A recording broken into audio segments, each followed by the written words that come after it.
The Clyde One Super Scoreboard Podcast with White and Mackay, where wit, wisdom and experience still make occasional last-minute appearances. Smoothly does it. This season, I want to feel it from the start, from the whistle, from the first touch. Want to beat the odds, want to take an early lead, want to see why he costs so much money, want to shout pen before the ref is even called in, want to see the call go our way for once. I want to hear their lot go quiet, want to see them leave early, want to drop into the group chat to tell them I've seen the future, want to hear them agree, and if not I'll say, want to bet? Bet Fred. 18 plus gambleaware.org. Get more of what matters with the new Google Pixel 10a on EE, the UK's best network. Save £16 a month, all while getting Gemini, your personal AI assistant, 30 hours battery life, and data gifting. You'll save when you trade in too. Get your Google Pixel 10a on EE today. Launch offer ends 30th of March. Saving on minimum 24-month 125GB Essentials airtime plan. Eligibility, credit check and terms apply. Credit by EE Limited. Verify best network at ee.co.uk/claims. Private healthcare sounds pricey. At Benenden Health, it's less than £16 per person per month. Just for GP calls. For a 24/7 GP helpline, physio, diagnostics and more. Now, tell me. All about my medical history. No medical questionnaires or hidden charges. We like to call it healthcare done different. Spot on. Benenden Health. Healthcare done different. Fee review periodically. 6-month wait for some services. T&Cs apply. Selected surgical procedures after 6 months. 24 in Northern Ireland. UK only. Visit benenden.co.uk. Wrong tool for the job? Don't make that mistake with your van. Get up to 30% off selected new Toyota vans and pickups with a warranty up to 10 years or 100,000 miles with every qualifying routine service. Visit your nearest Toyota centre or visit toyota.co.uk/van savings for more details. Savings on selected vans and pickups ordered by the 31st of March 2026. UK residents. See toyota.co.uk for full details. T's and C's apply. It's game day, and this is the home of Scottish football. It's Clyde One Super Scoreboard.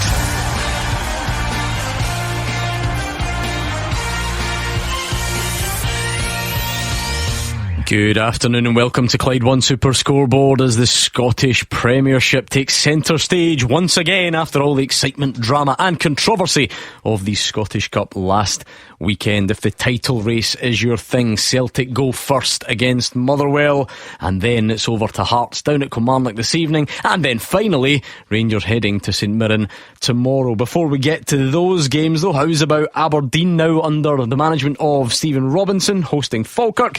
And there's also Hibs against Livy and St Johnstone against Ross County, the pick of the bunch in the Championship. I'm Gordon Duncan, and joining me in the studio you have Gordon Dalziel, Cammy Bell and Hugh Keevins. I'll tell you how mad this season is.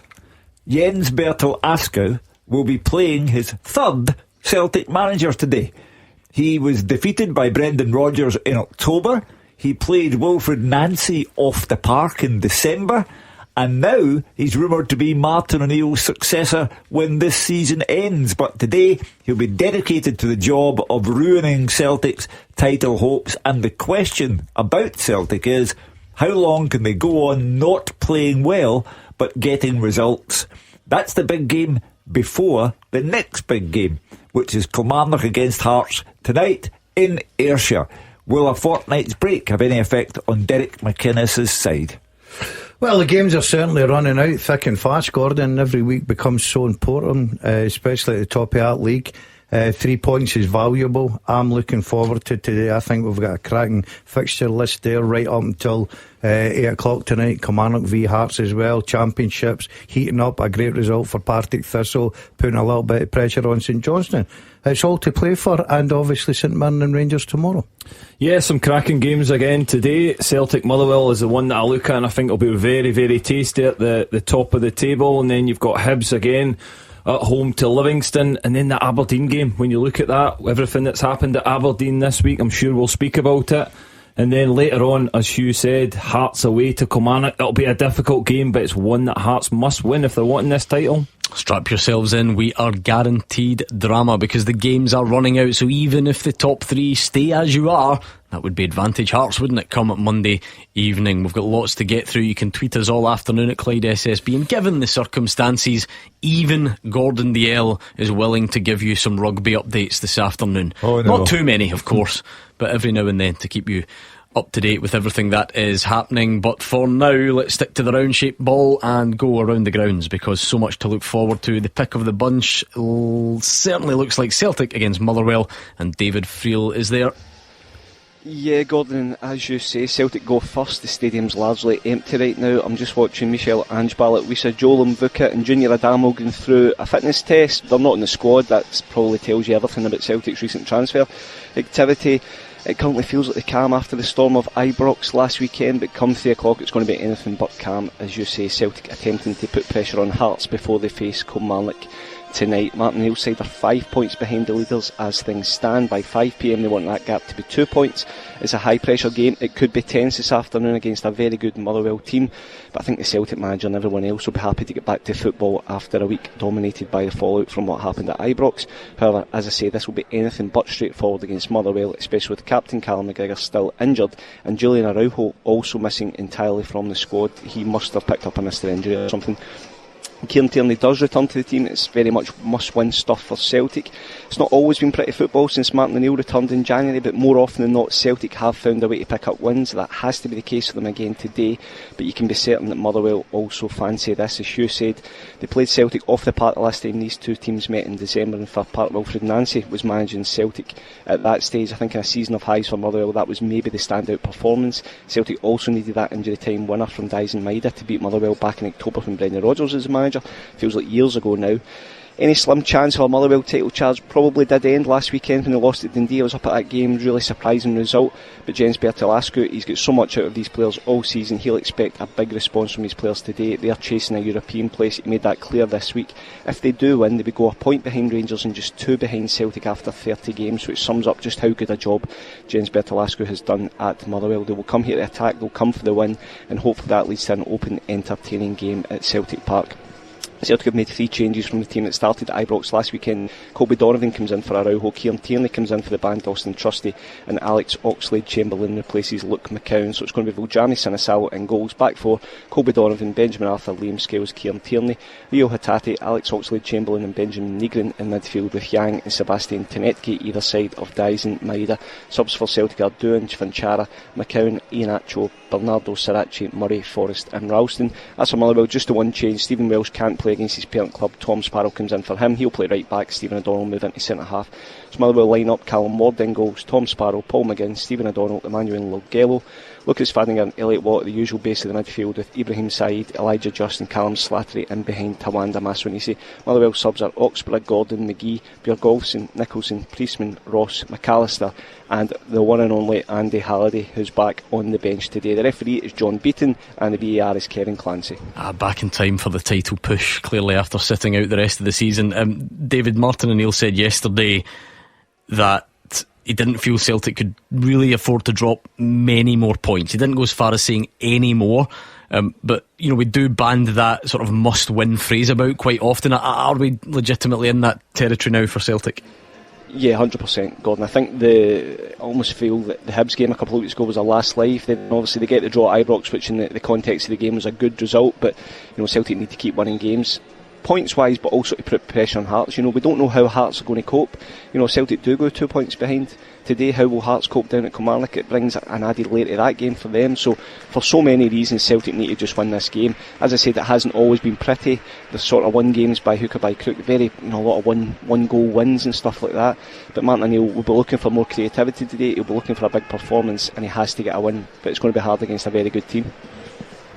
Understandably, the priority in a cup game is to progress, David. However you get there. Then came what happened after the game, which naturally took a lot of the headlines. Do you think that's taken away a little bit from how limited the Celtic performance was? How big a job has Martin O'Neill, Sean Maloney and the staff had this week, do you think, to try and improve upon that? I think they have to improve. You know, defensively it was outstanding. Defensively, you know, Martin O'Neill shuffled the pack, put Liam Scales to left back. Trusty was excellent. Benjamin Arthur, then Dane Murray and Araujo, all excellent. The goalkeeper was good, but you look at the top end of the pitch, Celtic over the years, over this kind of period of dominance, have always been entertaining, they've always been free flowing, scoring goals. I mean, you just need to look at Dalziel Maeda this season, and he's got 8 goals, off the back of scoring over 30 last season. He's not scored in 13 games.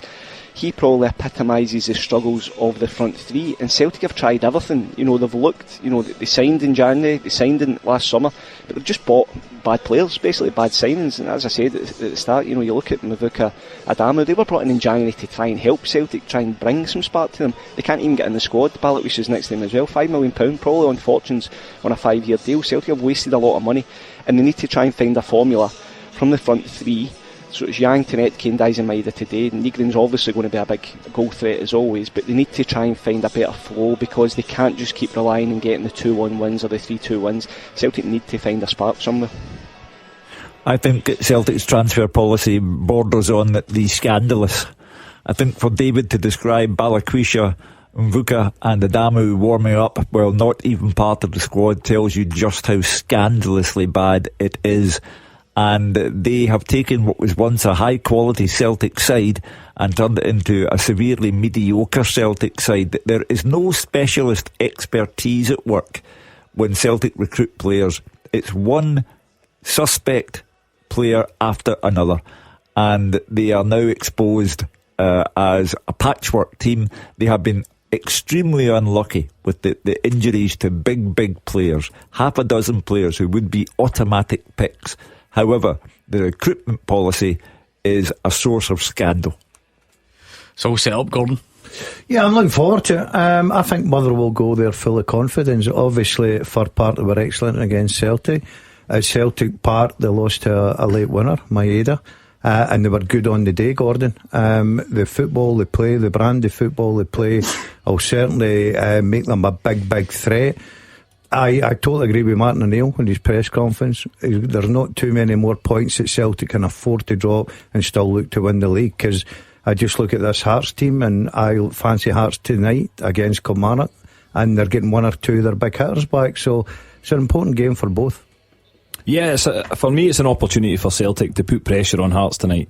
They've had a number of opportunities and maybe missed out and not taking it, and today it's going to be a really tough game at Celtic Park against a very good Motherwell side, but it's an opportunity for them to go and put the pressure on Hearts and say, you go and get a victory at Kilmarnock. And I think it'll be difficult down at Rugby Park for Hearts tonight, but yeah, I think it's a real opportunity for Celtic today. Well, we will look at the wider picture in the title race. We've given you team news from Celtic against Motherwell. Still no Callum McGregor, which we knew, no Julian Araujo, and Motherwell a fairly predictable lineup. Of course, Stephen Welsh cannot play against his parent side. Let's go round the other grounds, and there's no doubt the other big storyline this week has been Aberdeen finally appointing Stephen Robinson. He's in the dugout for the visit of Falkirk, and Dave Galloway's in the press box.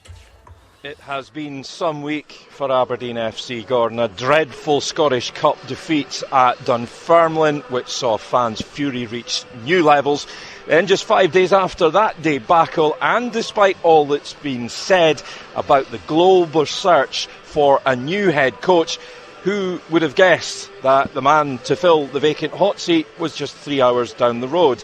Stephen Robinson faces a huge task to revive the fortunes of his new team. Top priority, of course, is to kill off the threat of being dragged into a relegation scrap. And the Dons, with just one Premiership win in 13 games, face a very tough test against a highly impressive Falkirk side, whom they trail by 13 points. What a top-flight return it has been for the Bairns, who, just for good measure, have a Scottish Cup semi-final to look forward to.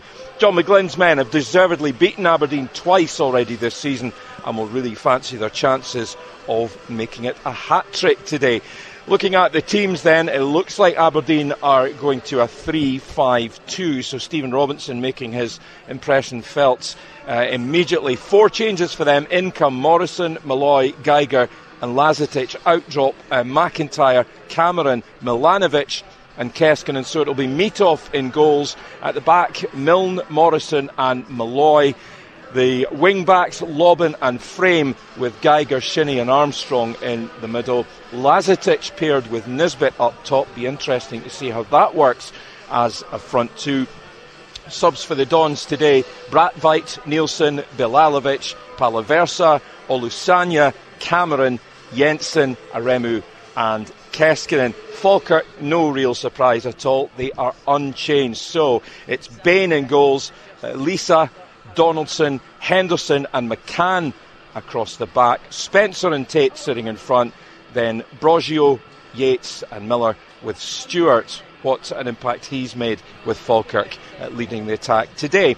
The subs for the Bairns: Hogarth, Adams, Graham, Nielsen, Cartwright, Oliver, Allen, Ross and Williams. Your match referee today at Pittodrie Stadium, Callum Scott, and on VAR, Don Robertson.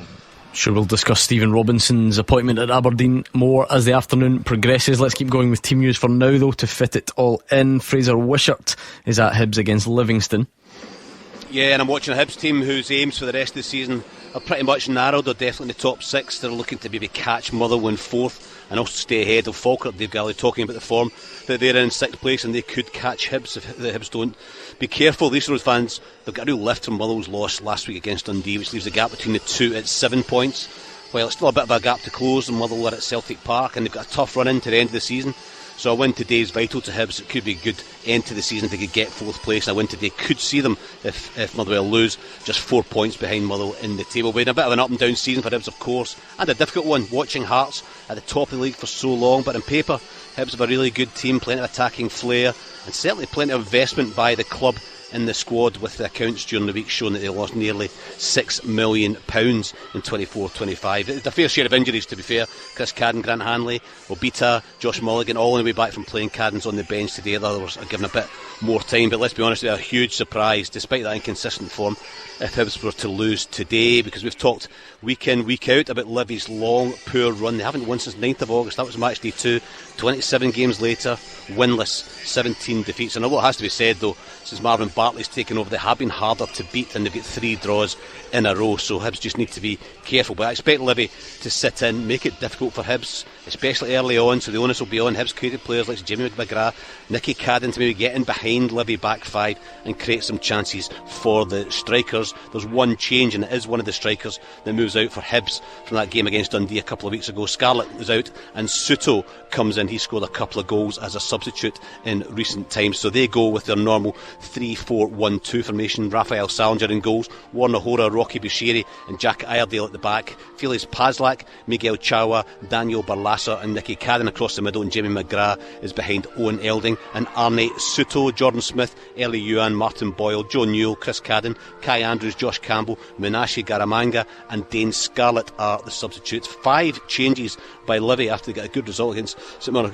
a couple of weeks ago, 1-1, but 5 changes. Out go Smith, Fatty, McGowan, Danso, Muirhead. They all drop to the bench. In come Kerr, Newbley, Silla, Montano and May. It looks like a 3-5-2 for them. Jerome Prior in goals, Brooklyn Cabalongo, Danny Wilson and Daniel Finlayson at the back. Cammy Kerr, Scott Pittman, Mo Silla, Macaulay Tate and Christian Montano. Across the midfield, the 2 strikers, Joel Newbley and Stevie May. The subs for Livingston: Jordan Smith, Babacar Fatty, Ryan McGowan, Robbie Muirhead, Barry Mackay, Lewis Smith, Jeremy Bokia, Emmanuel Danso and Scott Arfield. And the referee today at Easter Road is Lloyd Wilson, and in VAR is Greg Aitken. One featured match in the Championship after Partick Thistle winning last night. Let's see what St Johnstone can do at home to Ross County. Would have been a Premiership tie not so long ago. Roger Hannah.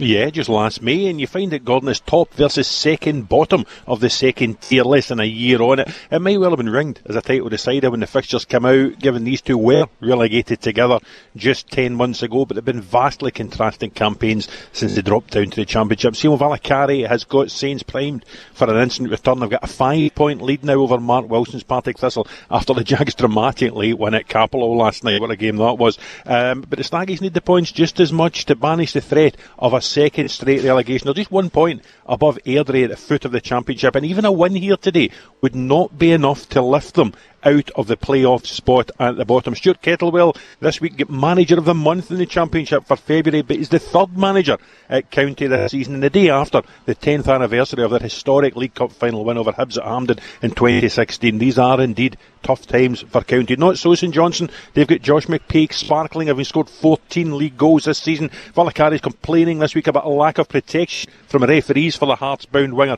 but it's maybe Valakari's defenders who might need a bit of protection today. Up against Jordan White from the start, with Big Uche Ikpeazu in the bench for the first time since he traded Perth for Dingwall in January.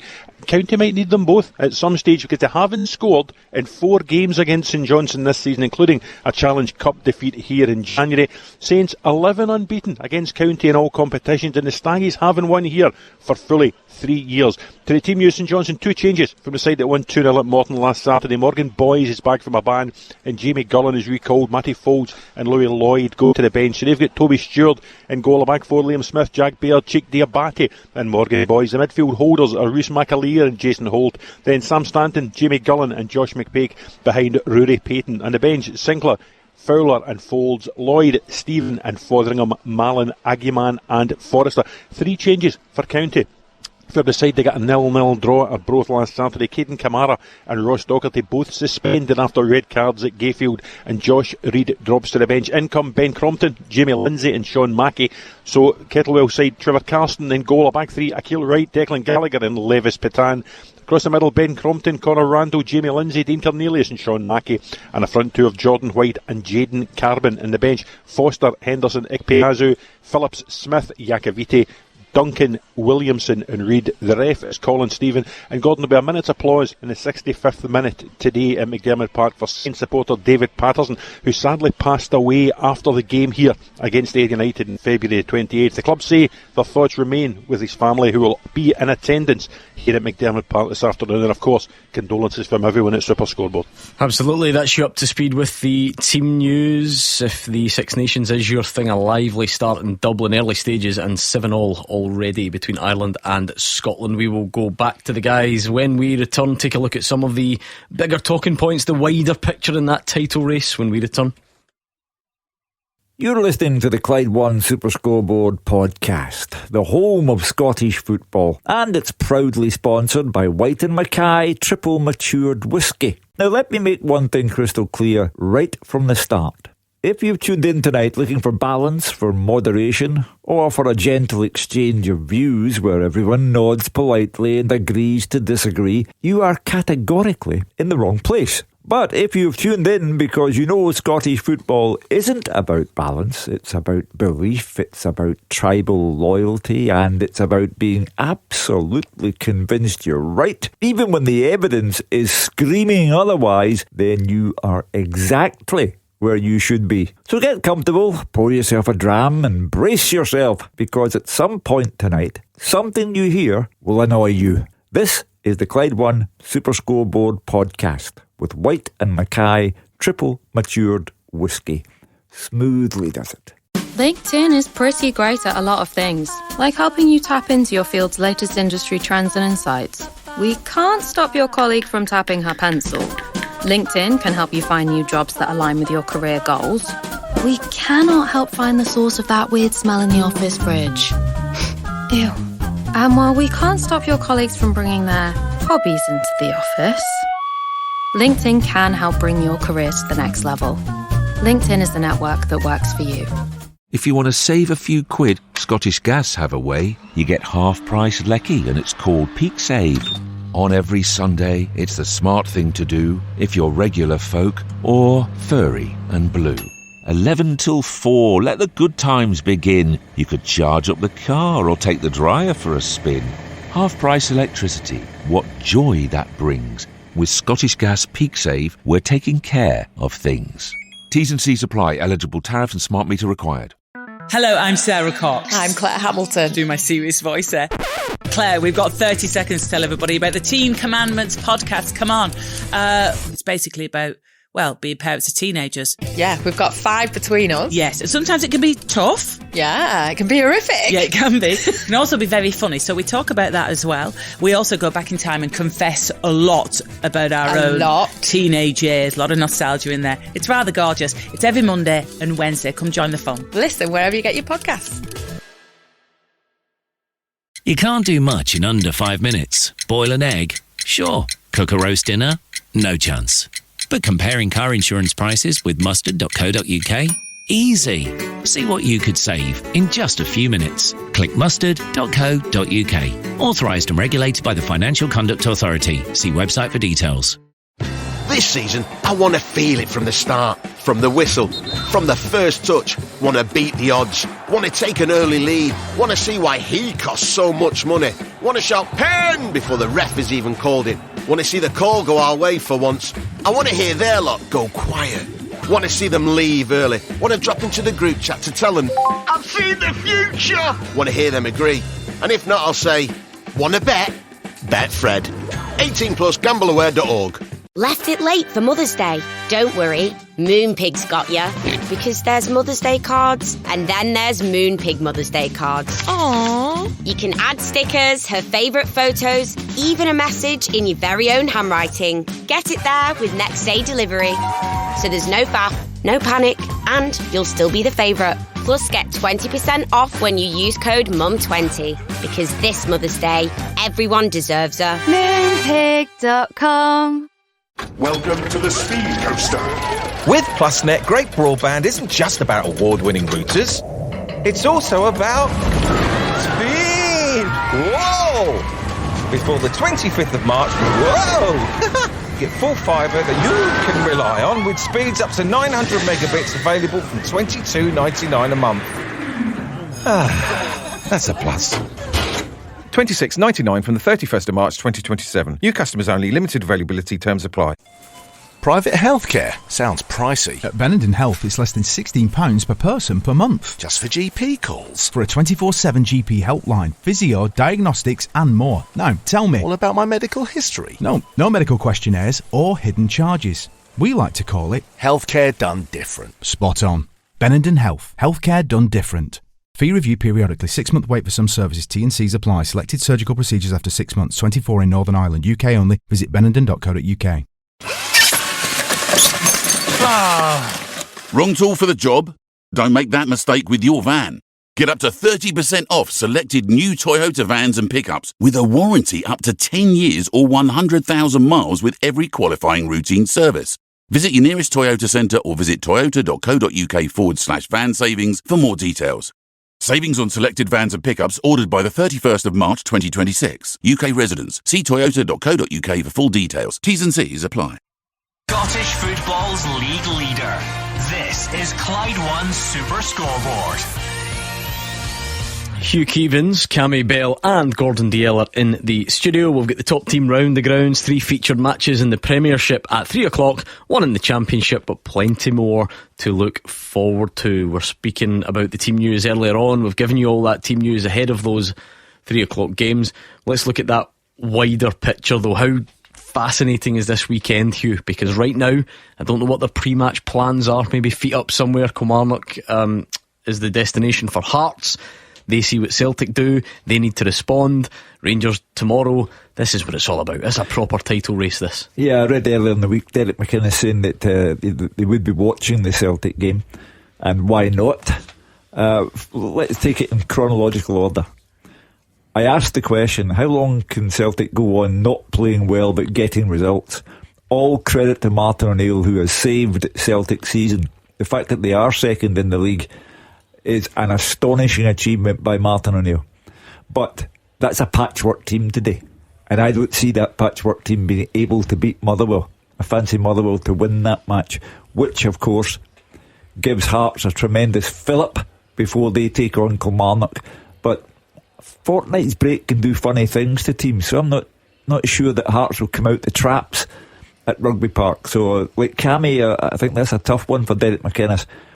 And then tomorrow, no manager at St Mirren, Craig McLeish in charge, Jamie Langfield helping out, and Rangers have to go there and be better than they were against Celtic in the second half of the league game at Ibrox, better than they were for 2 hours against Celtic in the cup game at Ibrox. And if Danny Rule doesn't win that one, he's an even bigger bother with the Rangers fans. So for me, there will be twists and turns, starting, I think, with a Motherwell win at Celtic Park. I'm just ignoring that because he's the world's worst tipster, so I'm not going to pay him any attention whatsoever. I wouldn't be surprised, but I do fancy Celtic because Motherwell have got to go over the disappointment of Dens Park last week. So as much as Motherwell are such a fantastic footballing side, it's the Celtic Park.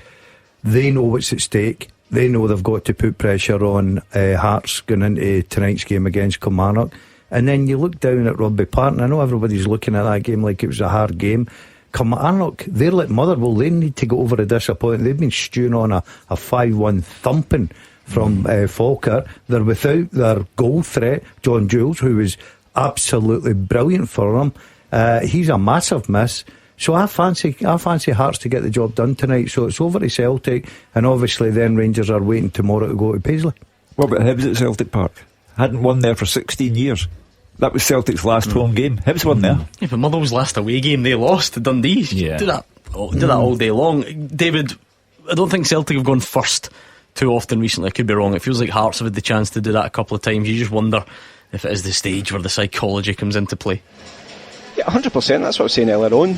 Gordon, if you need the points, but you also need to ask the question. You also need to go. I agree with Gordon in the sense that I think Hearts should beat Kilmarnock, but there will be that little bit of doubt if the gap's only 2 points. When they take to the pitch down there will be that little doubt in their head. And Celtic just need to do their job. I agree, it does feel as if Celtic have constantly been playing catch up, not just points wise but also over the course of weekends, but they get the chance to go and get the points in the bag early. I probably wouldn't go as far as you and say the Motherwell will definitely win this game, but they'll certainly give Celtic a very good game. They have done twice this season. They were very unlucky when Maeda scored that last minute winner, and then at Fir Park in December they were absolutely outstanding. So this is as tough as it gets right now for Celtic in terms of a home game. We speak about the problems and the players missing, but Martin O'Neill has to find a way to just get that 3 points today. They do have players missing, they are under strength, however they should have enough on this pitch to go and give a good account of themselves and you'd think get the win. I mean, Fraser, we're getting closer. You might not want to say this too loud given that you're at Easter Road, but with every passing week, if nothing changes to the advantage of the Glasgow sides, that suits Hearts down to the ground. That's what we said earlier. There can be no boring outcome here, even if they all do the exact same as each other. That's a win for Hearts because they're the ones in the driving seat. Yeah, absolutely, and they'll have enjoyed the last couple of weeks. No cup tie last weekend, which I don't think was enjoyed. Of course, I had the cup, but the focus has been on the Old Firm. It was a 2-2 draw, which suited Hearts down to the ground. Then there's all the shenanigans over last week, and you're looking at the game and you are saying that Celtic defended really well and ground out a victory. Looked a bit tired and injuries, etc. But they weren't great, and Rangers better team, but didn't really look like scoring either. Hearts would have sat back and quite enjoyed that, and it's just ticking off for Hearts. They don't have to rely on anybody else. The Old Firm have to rely on one, Hearts collapsing, and the other side of the Old Firm collapsing as well. So, I think Hearts are in the complete driving seat, and if you think, looking at the table just now, Hearts are on 63 points. You'd back them to get to 78 or 80 minimum. If they got to 80, 17 points out of 27, that would mean they'd lose 3 and draw 1 between now and the end of the season. That would mean that Celtic would need to get 22 out of 27 and Rangers 23 out of 27 to match that. So we are at a stage now where the Old Firm can maybe afford one slip up in the next 9 games, but it's very, very tight, and at the moment you wouldn't say put your mortgage on either of them winning any game at the moment. So we're in for a fascinating time, but you're right, Hearts just tick one off, win tonight, then it's 8 games to go, and they are looking strong for me, and I still think that Hearts are going to be a hard team to beat.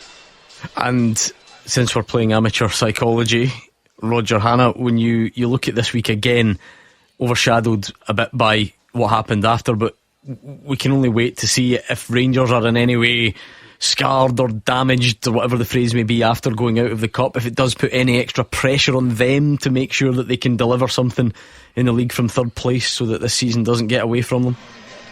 I do wonder if anybody's going to be scarred and damaged psychologically tomorrow, whether it's St Mirren after the departure of Stephen Robinson and Brian Kerr through the week for Aberdeen, Gordon. Jamie Langfield and Craig McLeish will take the team tomorrow. It's a St Mirren team that are struggling anyway down in the lower reaches of the Premiership. So if Rangers are to slip up there tomorrow, the way they did it, Livy, the way they did it, Motherwell, the way they did it, Hibs, the way they've done twice in the last 2 Sundays against Celtic, if they don't emerge with full points from Paisley tomorrow lunchtime, it's a 2-horse race. Well, I'll take it, Roger, that you assume that Celtic will beat Motherwell then. I'm not even sure that it's a tight game. Other than Halliday every Monday night for 6 months, Hugh, pestering me about Hearts winning the league, he's actually got a role today where he could influence it. So over to Andy Halliday when he comes off the bench this afternoon. That'd be a popular goal scoring winner, wouldn't it? Oh yeah. Would he celebrate this? You beat me to it, Dad. Yeah, go quicker, Roger. We'd celebrate this week, that's for sure. Cammy, again, like some of this stuff you can't measure. We'll never, whoever wins it, whoever doesn't, you'll never truly know if it's about pressure or mentality or bottle. It's these things that get thrown. But is that the challenge now for Rangers when you look at the last 3 away games in the league, then a couple of disappointments in different ways at home against Celtic? They're going to need to come up with a reaction. Don't have much time to feel their way back into a run of form, because we spoke, how many weeks ago was the Hearts game? Only a couple. Rangers apparently had all the momentum. Is that momentum gone? It looks as if it has. Again, you're right in what you say. There's absolutely no time. Rangers need to win tomorrow, and again it'll be an interesting game at St Mirren with everything that's happened around that game, with Stephen Robinson and his backroom staff, or certainly Brian Kerr leaving the club. Where are they? Again, you look at St Mirren, they're fighting for their lives down there as well, so it's not a gimme going to Paisley and getting 3 points. It's going to be a tough game for Rangers, but it's a must win for Rangers. And you flip it to look at Celtic today, for me it's a must win for Celtic. Celtic we spoke about it briefly there, they've got a massive opportunity for me today to go and put pressure on Hearts. I don't think Rugby Park will be an easy place for Hearts to go, because again, you look at Kilmarnock's position, they are fighting for their lives. They're trying to get out of that relegation playoff spot at this moment in time. So yeah, I think it's going to be intriguing at Celtic Park today, because I think they'll get the victory, Hugh, to be honest. Yeah, I'm just interested in how Mother will react to the Dundee result. Yeah. Was that the light being switched off, or was it just a blip? They're playing a makeshift Celtic team. That back four in particular, Colby Donovan, Ben Arthur, who is at the fledgling stage of his career. So Maswanisi, Elliot Watt, they should be wringing their hands together and looking forward to this. But this has been the season when nothing makes any sense. As I say, Jens Bertel Askew up against his third Celtic manager. That's incredible. This kind of came through last night as well, Gordon, about trying to find that balance where, of course, Celtic are not the best version of themselves. Hugh makes a good point about how relatively understrengthed they are, but does that allow us to go too far the other way? Every other team in the league would still, I'm sure, welcome Alex Oxlade-Chamberlain in their squad, or Reo Hatate, or even Daisen Maeda, as off form as he is. It's still Motherwell going to Celtic Park. You can acknowledge that they've maybe got a better chance than normal, whilst not sort of making out as if it would be some failure on Motherwell's part if they don't go and win away at Celtic Park. Yeah, of course it is. I think we make too much of it. I think we were guilty of that last week when we seen the team lines coming in against Rangers. Everybody was looking at that team of Celtic and thinking, it's absolutely no chance. But it's up to players. It's been waiting an opportunity to step up. They're fully international players. They pay big money. That's why they've got such a big squad. Yes, they've got key players missing. That happens to all players and all teams, sorry. You look at Hearts, for instance. I know that they've not got the budget Celtic got. They don't pay the wages, but they had two of their biggest players miss. In fact, three. Finlay, who's been absolutely brilliant for him, centre back. Devlin in the middle of the park, and Shanklin. So you've just got to adapt with it. Hearts are doing that. I do think it will be difficult. I agree with you. I think it'll be difficult, but I'm sort of edging on the side. I think Celtic, with the importance of the game, I think they'll go for a line. Oxlade-Chamberlain fascinates me. both Rangers games passed him by completely. He did have the nerve to take a penalty and scored it well in the shootout last Sunday, but he got that late winner against Livy for Celtic. But today, at home, having had a full week of training and several weeks before that, you've surely got to see a sign of the famous Alex Oxlade-Chamberlain. Gordon, do you feel there is that bit of pressure cranked up on Rangers in all of this because of the Cup? Because I know technically it's separate competitions, but nothing's ever separate here, is it? No, I think if Celtic and Hearts go and put pressure on Rangers and they don't get a result tomorrow, I think Rangers are fighting for third place with Motherwell, because there's still a lot of points to be played for. I don't think Rangers, if Celtic get 3 points in the bag and Hearts 3 points in the bag, I look at this Rangers team, don't think for 1 minute they're got to close that gap and win the league. I actually don't think Rangers got to win the league anyway. I think they've a lot of work to do. We touch on bad recruitment. I think there's a lot of average players been signed by Rangers as well. I think they need to get to the end of the season. It looks like they're not going to have any silverware. I could totally be wrong, because this league this year has been absolute crazy stuff we've been having. But I just feel it is going to be, for me just now, I don't think Hearts will get a better chance at this. Is it part of it, Fraser Wishart, because in Glasgow we're very quickly, we had a couple of calls straight on last week, Danny Rule to lose his job. I don't quite think that's necessarily at that stage yet, but maybe then we acknowledge that for the first time it's at least fair to sort of ask questions about how Rangers got themselves into a good position and then haven't really managed to capitalise. Yeah, I think there's relevant questions. I think it's a bit strong to say Danny Rule should lose his job or starting to be questioned. Remember what he inherited, and he turned it all around. I think the question Danny Rule are around his recent signings and how can he get more out of them. I mean, if you'd asked Rangers supporters, Rangers players, Rangers staff at half time, 2-0 up against Celtic in the league game, absolutely dominant, they would never have thought they would be where they are just now, as in getting a draw because Celtic came back brilliant, and then losing in the cup tie as well. So these are the fine lines. And I think it's time to judge Danny Rule by the end of the season. Would Rangers fans have expected to win when he took over? Absolutely not. So he's certainly due time in the summer to build his team. But now he's got them back into it, then the expectations grow, and they have invested in the transfer window. Probably saying better players than Celtic, or more guys that are going to start than Celtic. So yeah, absolutely, questions need to be asked. But it's really just fascinating, because Hearts are just sitting in the background now. Everybody was asking how would they cope with the pressure of being top of the league. They've been top of the league for 23 weeks.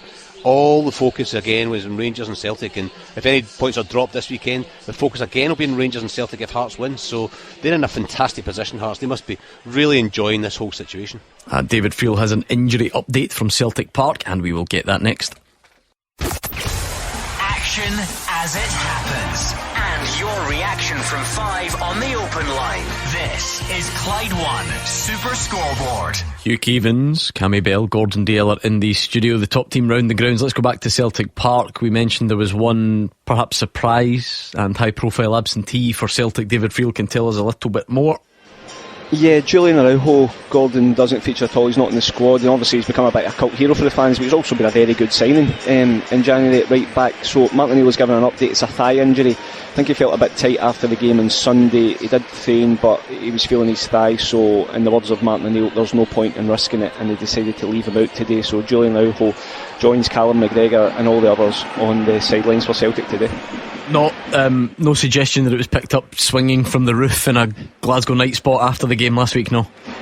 I've got no idea. He did look as if he enjoyed himself, but Colby Donovan comes in. I think Colby Donovan is one who's really emerged this season and has impressed, but it's going to be a really tough test. The movement of the Motherwell front three and the midfielders, and Longello coming down that wing as well, so it's a real tough one today for Colby Donovan, and it is a blow for Celtic to lose Araujo. As I said, he is this cult hero, but he's a very good footballer. And still no Kasper Schmeichel, and I wonder if it's time for Hugh Keevins and others, and maybe I've been guilty of it myself, to sort of apologise and not be as cynical, David, because he's pulled out the Denmark squad, I think, hasn't he? So this notion that he was maybe in a huff, look, maybe he was in a huff anyway, but this notion that there was something else, he must have an injury if he's pulling out of this Denmark squad so close to a World Cup.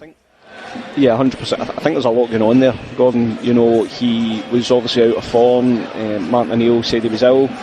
He missed the training. He's had this long-standing shoulder issue. I think the Denmark manager gave an update yesterday on that too. As you say, he's not going to be in the Denmark squad. So there's a lot going on with Kasper Schmeichel, and he's not on the bench again. Ross Doohan is on the bench, but I think it just becomes, with every passing week and every passing performance from Vuljami Sinisalo, he's a number one goalkeeper right now at Celtic, and I don't really see that changing unless he makes a howler over the next few weeks.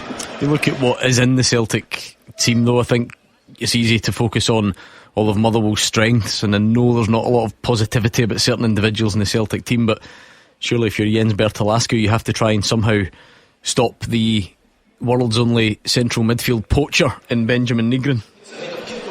Yeah, he's one of those real sort of conundrums, Gordon Benjamin Nygren, because you look at his output and you look at the value that he's provided for them. What was it, 1.52 million that Celtic paid Northland for him?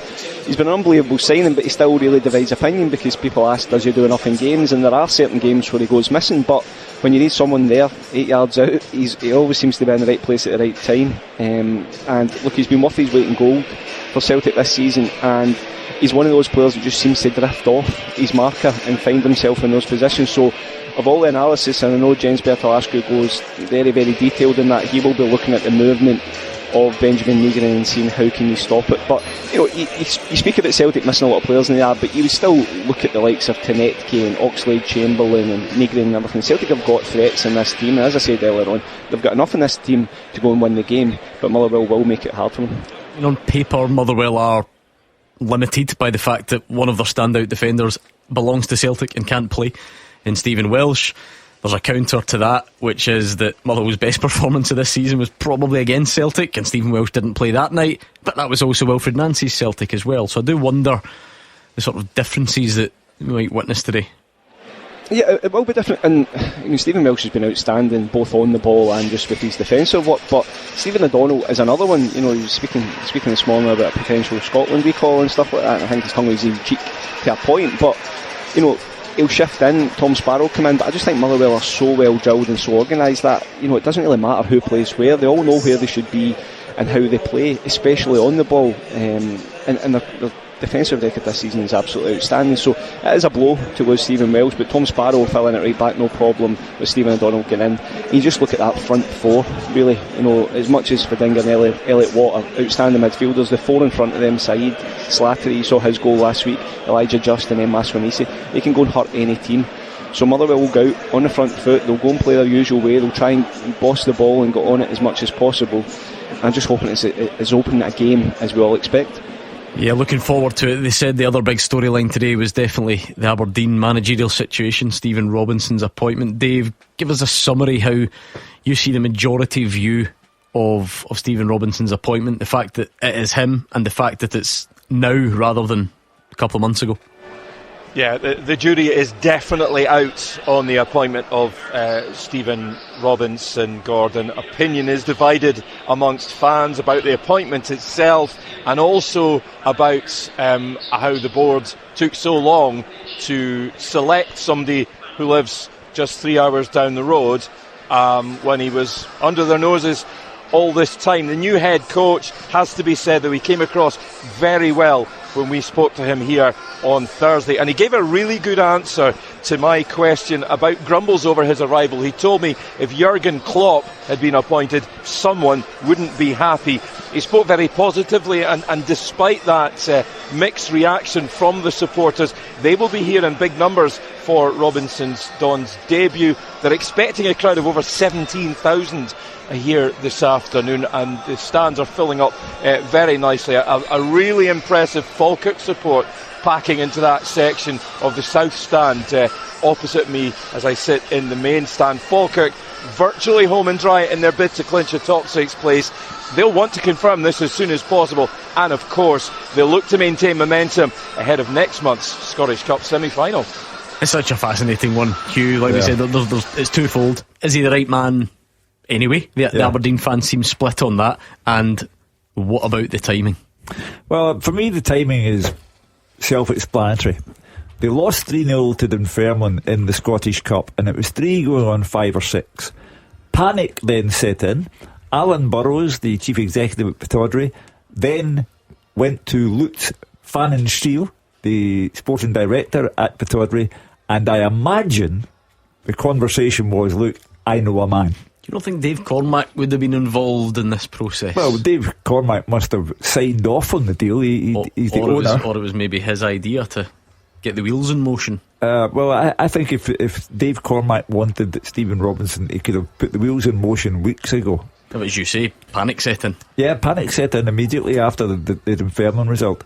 I've read all the complaints the Aberdeen fans have. They don't like his style of football. Well, it's good enough to get St Mirren 3 top 6 finishes and win them a cup, albeit against the utterly hopeless Wilfred Nancy. But he's on trial today. Dave's right. The jury's out, and I would like to be Stephen if he lost to Falkirk today. It's incredible how in a mad season this is the 40th weirdest thing that's happened this season, but in any other season I feel like that would have totally dominated this week, where the St Mirren Cup winning manager who then slides down the table, might even be in a bit of relegation bother, eventually gets the Aberdeen job, having been overlooked for a couple of months, only after Aberdeen get papped out the cup by mid-table Dunfermline. Yeah, really bizarre circumstances. I said it last week. I felt as if Aberdeen have handled the whole situation since Jimmy Tilleen left the club very, very poorly, and you normally see this with a club that don't have a chief executive in place, don't have a sporting director in place, and Aberdeen had all of this in place and they've just got it all wrong, and it certainly looks as if it has been a bit of panic since that defeat from Dunfermline, and they realise they're in such a big relegation battle, because there's no getting away from it. They're in a relegation battle at this moment in time, and it's interesting again, their first game, if you were to look at 2 managers in Scottish football that Aberdeen would look at, it probably would have been Stephen Robinson, and the other one in the opposite dugout today would be John McGlynn. So it's very, very interesting. I think it's a massive panic situation from Aberdeen. I think it sums up the full club just now. They're all over the place. They're all over the place in the pitch as well. They've left for 3 months. They've got knocked out the cup, which they're the holders of. Well, they were the holders of, and deservedly so, against a championship team sitting in 4th place. Look, I'm not saying Stephen Robinson will not go up there and do a good job. I think the lad deserves another crack at a club. I think the job he done, and Hugh rhymed it off there, what he's achieved at St Mirren has been brilliant. Forget style of play, he plays to the strength of his players, sign of a good manager, sign a good coach. But you're not telling me that right there and then he was their first choice. Never in a million years. It was a panic appointment, and I hope it works out for him. Let's leave that one for now. Hibs against Livingston is an interesting one for Fraser Wishart. I wonder if Fraser's slightly under the radar a bit, because I don't, and it hurts me to say it, I don't think it's a wild possibility that Motherwell lose at Celtic Park and Hibs beat bottom club Livingston at home, and all of a sudden, there's a real sort of chance that Hibs could catch the team above them.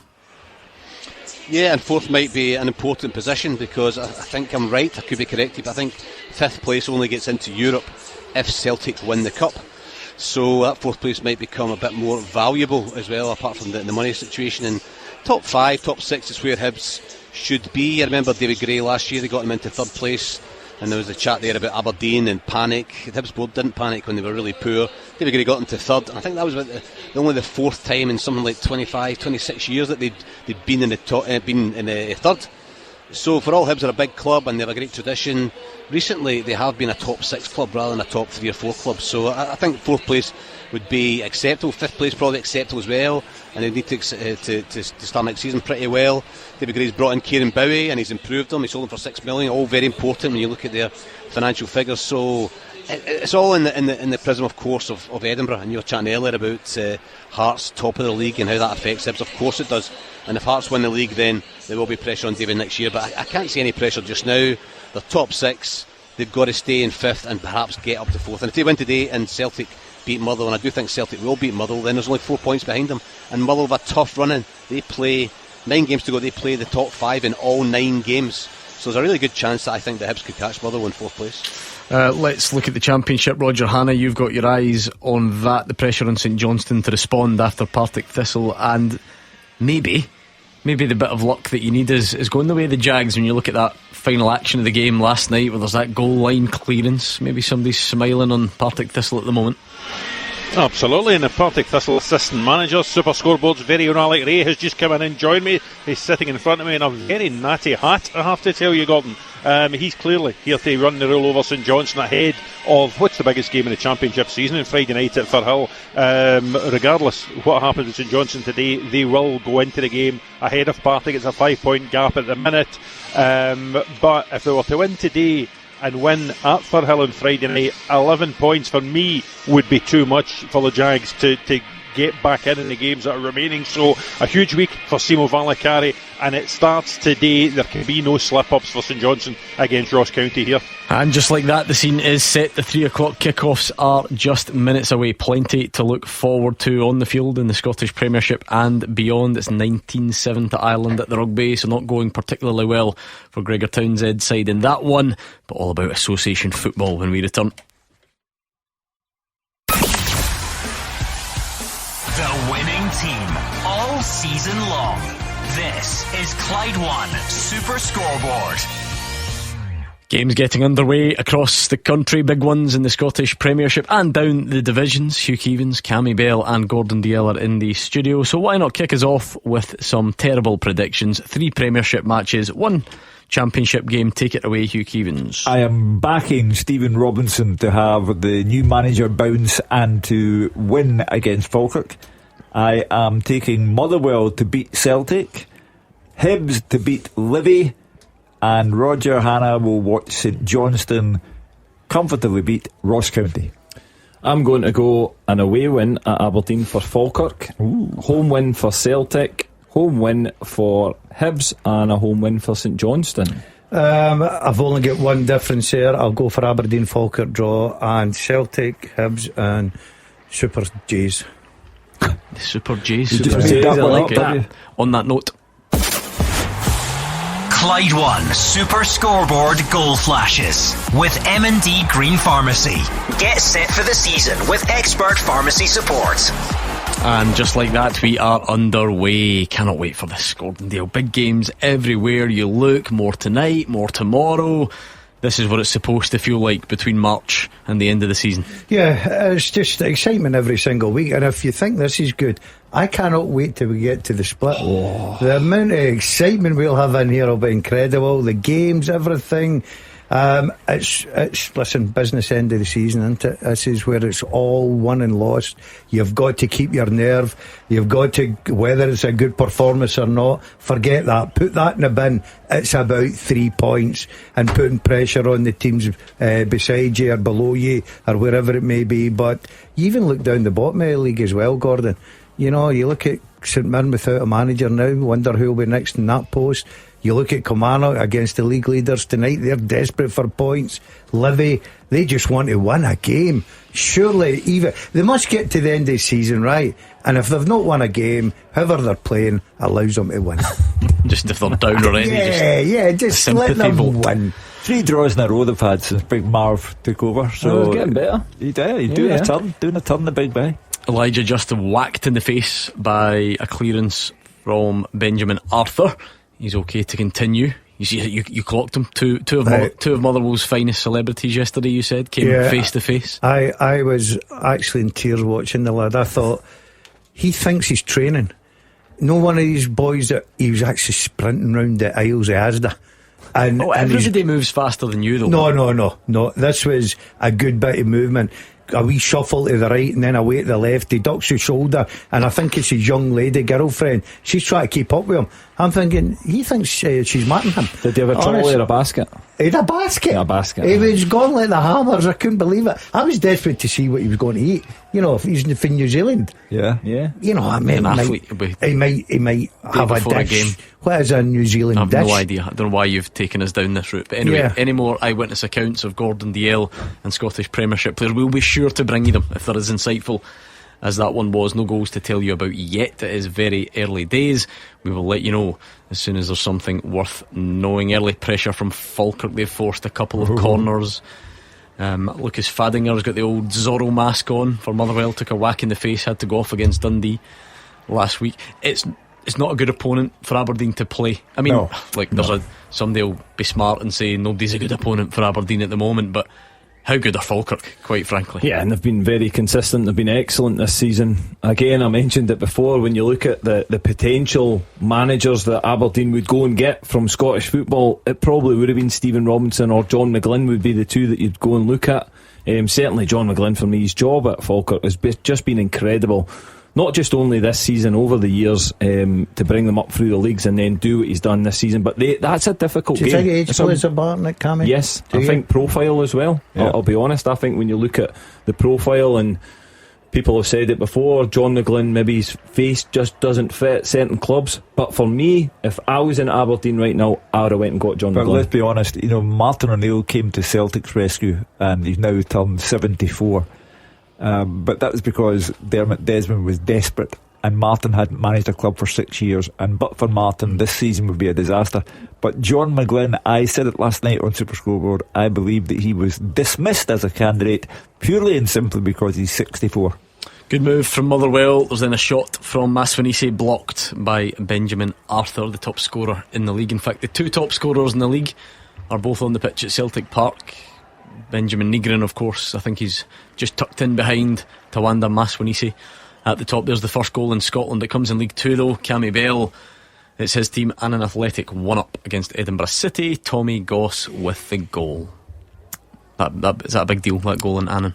That'll be celebrated wildly. It actually is quite a big deal, because if Annan win today, I think it gets them away from that.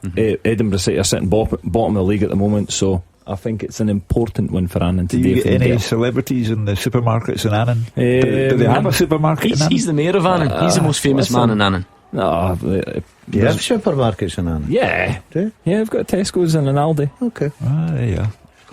Still waiting on any other goals across Scotland. We will let you know as soon as they hit the back of the net, which might give us time, Hugh, to get this up and running nice and early. Go. The first half teaser with Archiplan Glasgow.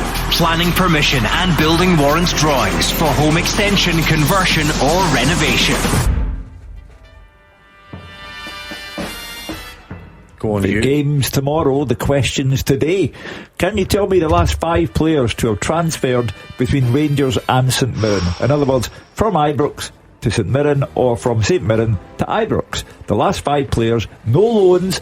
The last 5 players to have transferred between Rangers and St Mirren on a permanent basis. Okay, I like that. So let's get your suggestions in. So it is in either direction, yeah? Yep. We're happy with either direction. Right, can you name the last 5? At Clyde SSB, we need one tweet with all the names on it, and if you want to win, you need to beat everyone else to it. That's quite simply how it works. But you can throw some odd suggestions in if you don't think you're capable of all 5. That's fine. Throw some names in, see what comes out in the wash. Motherwell are not happy. Alex Oxlade-Chamberlain has caught Elijah Just. He's gone into the book, but Motherwell not happy with the tackle. Only 7 or 8 minutes on the clock, and already Alex Oxlade-Chamberlain on a yellow. Well, it's a big day for him. He has to show signs of the famous Alex Oxlade-Chamberlain, not the guy who has watched 2 Old Firm games pass him by. And Celtic really need the help with Callum McGregor out, and apparently not as bad as was rumours that his season was over, but Martin O'Neill quashing that by saying it's nothing as serious as that. He could be back next weekend. A calf strain, I think he described it as yesterday, Martin O'Neill. So over to someone else, Gordon, to fill that role. People don't get a chance really at practising in the Callum McGregor role as such, because he's always there. Auchinleck, a dead rubber, although it turned out to be an okay night in Stuttgart. It's always Callum McGregor. Yeah, but it's incredible that when he's playing, some fans phone in here and talk about loss of form and he should be left out. It's not until he's left out you see how important he is to the middle part in the team and as the captain, the leader. So of course he'll be a big miss, but we keep getting back to I don't feel sorry for teams like Celtic and Rangers. They've got massive squads, they pay massive money, they've got international footballers all over the place, and because of 1 or 2, okay, I know that you can say that was probably big hitters for them have been injured. You've just got to go on with it. Every other team does it. You know, Motherwell's had injuries. Kilmarnock's lost probably their best player and their best threat fighting relegation. They just need to go on with it as well. So that's what it is. So it'll be interesting to see how this game develops this afternoon. Just to very quickly go back and touch on Kasper Schmeichel. He told the Danish press that he's had the problem with his left shoulder for some time now. Yep. In other words, he was playing for Celtic and losing bad goals while knowing that he had a problem with his shoulder. I find that strange. I think especially the timing of it, Cammy, because the quotes are that he did it in the home game against Stuttgart. He says he fell on the wrong shoulder, words to that effect. He then played the Hibs game. Yeah. And that was the game, remember, where people were calling for him potentially to be left out anyway, because the Stuttgart performance at home was so limited. Then he goes and he plays that Hibs game. Yeah, listen, there's sometimes though you don't know the extent of his shoulder injury. Yes, he's got a shoulder injury. If you ask most footballers, they'll play with a certain level of an injury. And again, sometimes you feel that little bit of pressure where you put that pressure on yourself and you go and put yourself forward and say to the manager, look, I'm fit enough to play. You'll do the training during the week. You'll put yourself out there. So listen, he's obviously went through a bad time in the Stuttgart game. He's thought he could go and play the Hibs game and possibly think his shoulder injury is just a slight knock and it might go away, and it's not happened.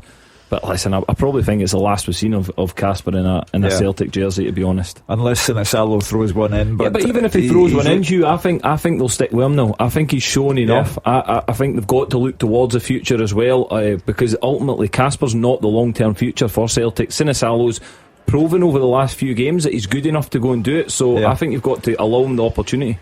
2-0 for Annan, Cammy. You'll be pleased to know. Celtic chance. Longello with a mistake for Motherwell at the back gives Nygren the chance to shoot, but he takes a touch instead, perhaps not sharp as he could have been, and the chance disappears for now. But we mentioned then up the other end, Maswinisi, he's flicked across onto the woodwork, so Motherwell coming close. Scales then clears. It's end-to-end stuff. The highest scorers anywhere in Scotland are East Kilbride. They've added another, Stranraer 0, East Kilbride 1. They're very much in the driving seat at the top of League 2 now, but a John Robertson penalty has them in front there. What are you two chuckling at? Well, yeah, we had a little flutter. Please gamble responsibly. No, it was a dinner flutter. Yeah. Before the beginning of the season, who would come out and talk, Annan or I went for East Kilbride. Whoa. How does that work? East Kilbride would have been favourite. They would be favourites. How did you manage to secure the favourites for the league? Well, he gets Annan. I pretty much gave it up straight away, didn't I? No, we decided he comes from Annan. Weighted? Hold on, he comes from Annan. I get that. And I live near East Kilbride. No. That's not what that's not what I'm asking.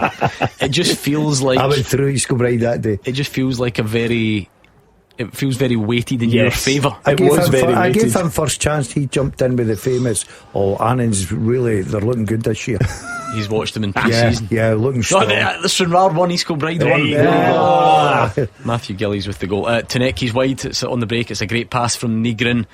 Jens Bertolascu's not happy with a tactical foul, as they call it, from Yang, but it was a good chance. And this is what we said about, maybe there is something about when it opens up a bit more. Maybe that's what some of these Celtic wingers, Taneki has his good bits and his bad bits. I'm sure he would rather be one-on-one with a defender on the break, Gordon, than being doubled up on all the time. So it might give Celtic a bit of encouragement today, knowing that Motherwell will come at them. Oh, there's one thing for sure. Motherwell will certainly play an open game. They'll fancy their chances, the way they play football, especially Midley Park, play it through the lines. So Celtic players will get an opportunity to play. It won't be that usual cliche, the low block. Motherwell will come out and have a go at Celtic, and that's why I think, as you said about a couple of minutes ago, Gordon, you described it already, end to end. Yeah. Tanetti is an impact player for me. He's not a starter. And with respect, today's Yang's 102nd game for Celtic. The fact that he's had 102 games says it all. You're on Celtic just now, Hugh, aren't you? What do you mean just now? Well, the last I think out of 5 games, 4 games, you've predicted Celtic to lose every I think that Celtic have been incredibly unlucky with injury. To lose as many first picks as they have done is an astonishing run of bad luck. But the club's recruitment policy is, in a word, disgraceful. Yeah, I think there's an alarming. That's an alarming sight, isn't it? That Adamu, Mvuka and Balakwisha are out doing some running on the pitch before the game, and Iheanacho's a missing person in full view of everybody that's in there early and not in the match day squad. It's quite damning, isn't it? Yeah, no, it is. Listen, we speak about it every week. The recruitment's been really poor for Celtic. Their squad's very, very light, and yes, they're missing big players, and it's been unfortunate that they all. Iheanacho's on the bench, by the way. Yeah, he is today, isn't he? Do you think they stay and watch a game, or just go down Silverburn? They're shopping right now, aren't they? All day long. They've done their work. Surely it's the Forge. If you're at Celtic Park, I was come at on. the Fort today. Don't go there. You can't get a. Don't go there either. Silverburn or a Fort. I'm nothing against the Forge. I need to watch one day. Iheanacho is on the bench, so we'll see if we see much of him. But it's another, not mystery as such. I mean, he's had injuries, but since then, we spoke about it last night. Actually, Gordon, you might be interested in looking at the striker department. I think it's 6 different number 9s, if you like, have led the line for Celtic. Granted, it was fleeting, it was at the start of the season, but Adam Ida did at the beginning. You look at Iheanacho being brought in as that free agent, and it hasn't quite worked. Johnny Kenny, remember him? Yeah. Thomas Chivanchira, Junior Adamu, and now back at Daisen Maeda, who, by the way, Daisen Maeda may score today, might be the match winner, but sort of overall, this is never the way Celtic intended it. Well, you could excuse him at the beginning. Obviously, Adam Ida left. Johnny Kenny was sort of a replacement gap. Didn't, come on, done okay. Was never going to be the answer long term. The biggest problem, Hugh's touched on it there about recruitment. They had an opportunity in January. They brought in 2 strikers, 2 centre forwards for the run in to the end of the season to kick them on, score goals, and that's what wins you leagues, and none of them are playing. Chance Aberdeen, Malloy with a header from a corner, it's scrambled away, frantic stuff from Falkirk to get rid of it. So a fairly encouraging opening period from Stephen Robinson. 15 minutes gone in most of the games. Hibs have got all the ball but no chances yet. Livy comfortable at the back. Marvin Bartley taking on his former team, which, we like to give the big guy a hard time, but it must be quite difficult because there are loads of times in a season, if you could go to Easter Road and come away with a point in your Livy, that's good. Or, it's encouraging. Just time running out, just draws, just no deal used to. I mean, again, a draw against Rangers, that's a good result. Yeah. But it's just not. Time has run out for him. Listen, it'd be a great double for him today, because if he'd miracle could get a win, and we all know he's a big hibby, he would love that against his own team. He was in good form last week when Hugh and I were sitting beside him. But look, their race is run. Their championship completely done. Even if I'll tell you what, I'll buy you 2 dinners if they can survive. But again, I don't know, it's a massive ask because they've obviously only won 1 game all season. But if they were to win today, Kilmarnock face Hearts. So again, the swing.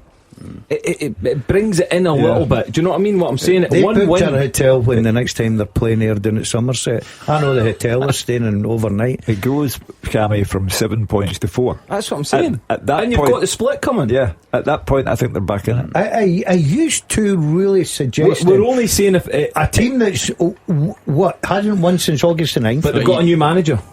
He's saying tonight that if they win today and Kelly lose, that's what it's built upon. Look, you've got to. They've certainly done better under Marv since he's came in. There's no getting away from that. They look a better side. They've picked up points. I know it's not been enough at this moment in time, but they're building to. I feel like they are building towards getting a victory at some point. Elijah Just's cross is just about dealt with by Rio Hitati. Andy Halliday out to warm up. The Motherwell fans are cheering his name, and the Celtic fans are. You can imagine. They'll be cheering louder. They'll be wanting them on. I was just thinking about Celtic's recruitment policies. It's like my Nokia. No one does it that way anymore. Celtic have no specialist expertise. People have got analytics and this, that, the other. Celtic have got. I think Celtic have analytics, to be fair. A notebook and a pencil. See, be fair, Hugh, right? And I've looked at Scottish football and I've looked at all the teams in the Premier League, and there's a lot of teams recruited really badly. There are a lot of bad players in their league. Let's not be kidding. And I'll tell you what, it's not the year for a goalkeeper. No, it's not the year for a goal. I'm calling this not the year for a goalkeeper. Oh, it's a great phrase, that. Very catchy. They'll be printing that on t-shirts at the end of the season. They've been absolutely hopeless. The standard's been terrible. Okay. I'm calling this not the year for the goalkeepers. This will go down in history as not the year for the goalkeepers. So catchy you can't even remember it. Exactly. I actually remember, was it last season? Was it when Andy came on against Celtic at Celtic Park? Was it the start of this season? Anyway, and remember that he was pictured Brendan Rodgers sort of giving him a wee patronising pat in the cheek after the games. I interviewed Brendan Rodgers after it, and just to kind of let you know that he obviously listened to Super Scoreboard. Hugh must have been a big fan. He said, "Oh, I see your colleague Andy Halliday got on at the end there," and I just said, "Yeah, that was kind of Brendan awkwardness." But he just, I think that was him putting in just a little statement to say, I've heard you lot on there. I'd tell that Keevins to be. We are under 24-hour surveillance, not just Brendan. You're under 24-hour surveillance. I went to my grandson's primary school yesterday, and the headmaster came over and said, "Is that the Nokia?" So you're never alone. Alex Oxlade-Chamberlain goes close. It's almost over the line, says David Friel. No goal line technology, of course, in the Scottish Premiership. It was a long ranger, bottom corner, Ward and the post combining to somehow keep it out. Thought it was over to start with. Nothing doing at the moment. We mentioned Andy Halliday. I didn't realise it had been quite so long. He's got 2 Premiership appearances this season. One in August, which was for 1 minute, and one in September, which was for 1 minute. Count his wages up. Much is that a minute? That's a few quid. That's a few quid. He gets a few quid. He's been injured, for goodness sake. What you're saying is he's had more Marks and Spencer's cardigans on than he's had Motherwell. Absolutely. And yet he never missed a single game the year before. That's incredible, isn't it? Incredible. It's amazing how he's fallen. Celtic Park's a bit livelier than it has been recently, according to David Friel. Is that what a penalty shootout win against your big rivals in the Cup can do for you? In a word, yes. I don't think the Celtic supporters, if they're being honest, expected to get out of Ibrox still in the Cup, and they played in a very mediocre fashion for 2 hours and didn't have a shot at goal. So yes, the fact that they got out of Ibrox still in the Cup at Rangers' expense, that's in Glasgow, that's enough to get the atmosphere going again. You wonder if there's part of it, Gordon, as well. Like, time is running out. Everybody knows that this is it. This is a proper title race, and all of a sudden, because of what Motherwell have done, Saturday 3 o'clock against Motherwell in previous seasons might have been seen as a kind of run-of-the-mill fixture. It now becomes one of your bigger league games. So if you can't, as the cliche goes, if you can't get yourself up for this one, you're probably wasted on you. Oh, and the fans realise that. Of course they do. They'll know that they want to give the team the backing, try and push them on, get them to put a bit of pressure on to Hearts tonight. Time's running out. They see that title slipping away from them. Listen, the 12th man, as they call it, they play a big part, and that's the reason why probably the atmosphere is the way it is. Unless Motherwell score, at which point they'll start sack the board. That was very close from Alex Oxlade-Chamberlain. It's the ball rolling right across the line. Now remember, every bit of the ball has to be over the line. It has to be beyond every bit of the line, and I don't think there's any suggestion it was that, but it was very close. Yeah, it sounds as if it was a real good opportunity, and Celtic would have loved to take the lead, because again, this is the sort of, when you get that 20-minute mark and you've had a good bit of play in the game, you'd love to get that goal to sort of settle everyone down, because it certainly seems as if it's very much end to end in that game. You need to capitalise on the moment, Cammy. If David Friel is telling us the ground's livelier than it's been for a long while, you need to capitalise on that moment. And Motherwell won't go away, get in front. See, even if they get in front, Motherwell won't go away, because we know how good they are. Very resilient as well. League One's top scorer has stretched his personal advantage at the top of that mini table. Ollie Shaw scored for Hamilton Accies, makes it 1-0 at home to Queen of the South.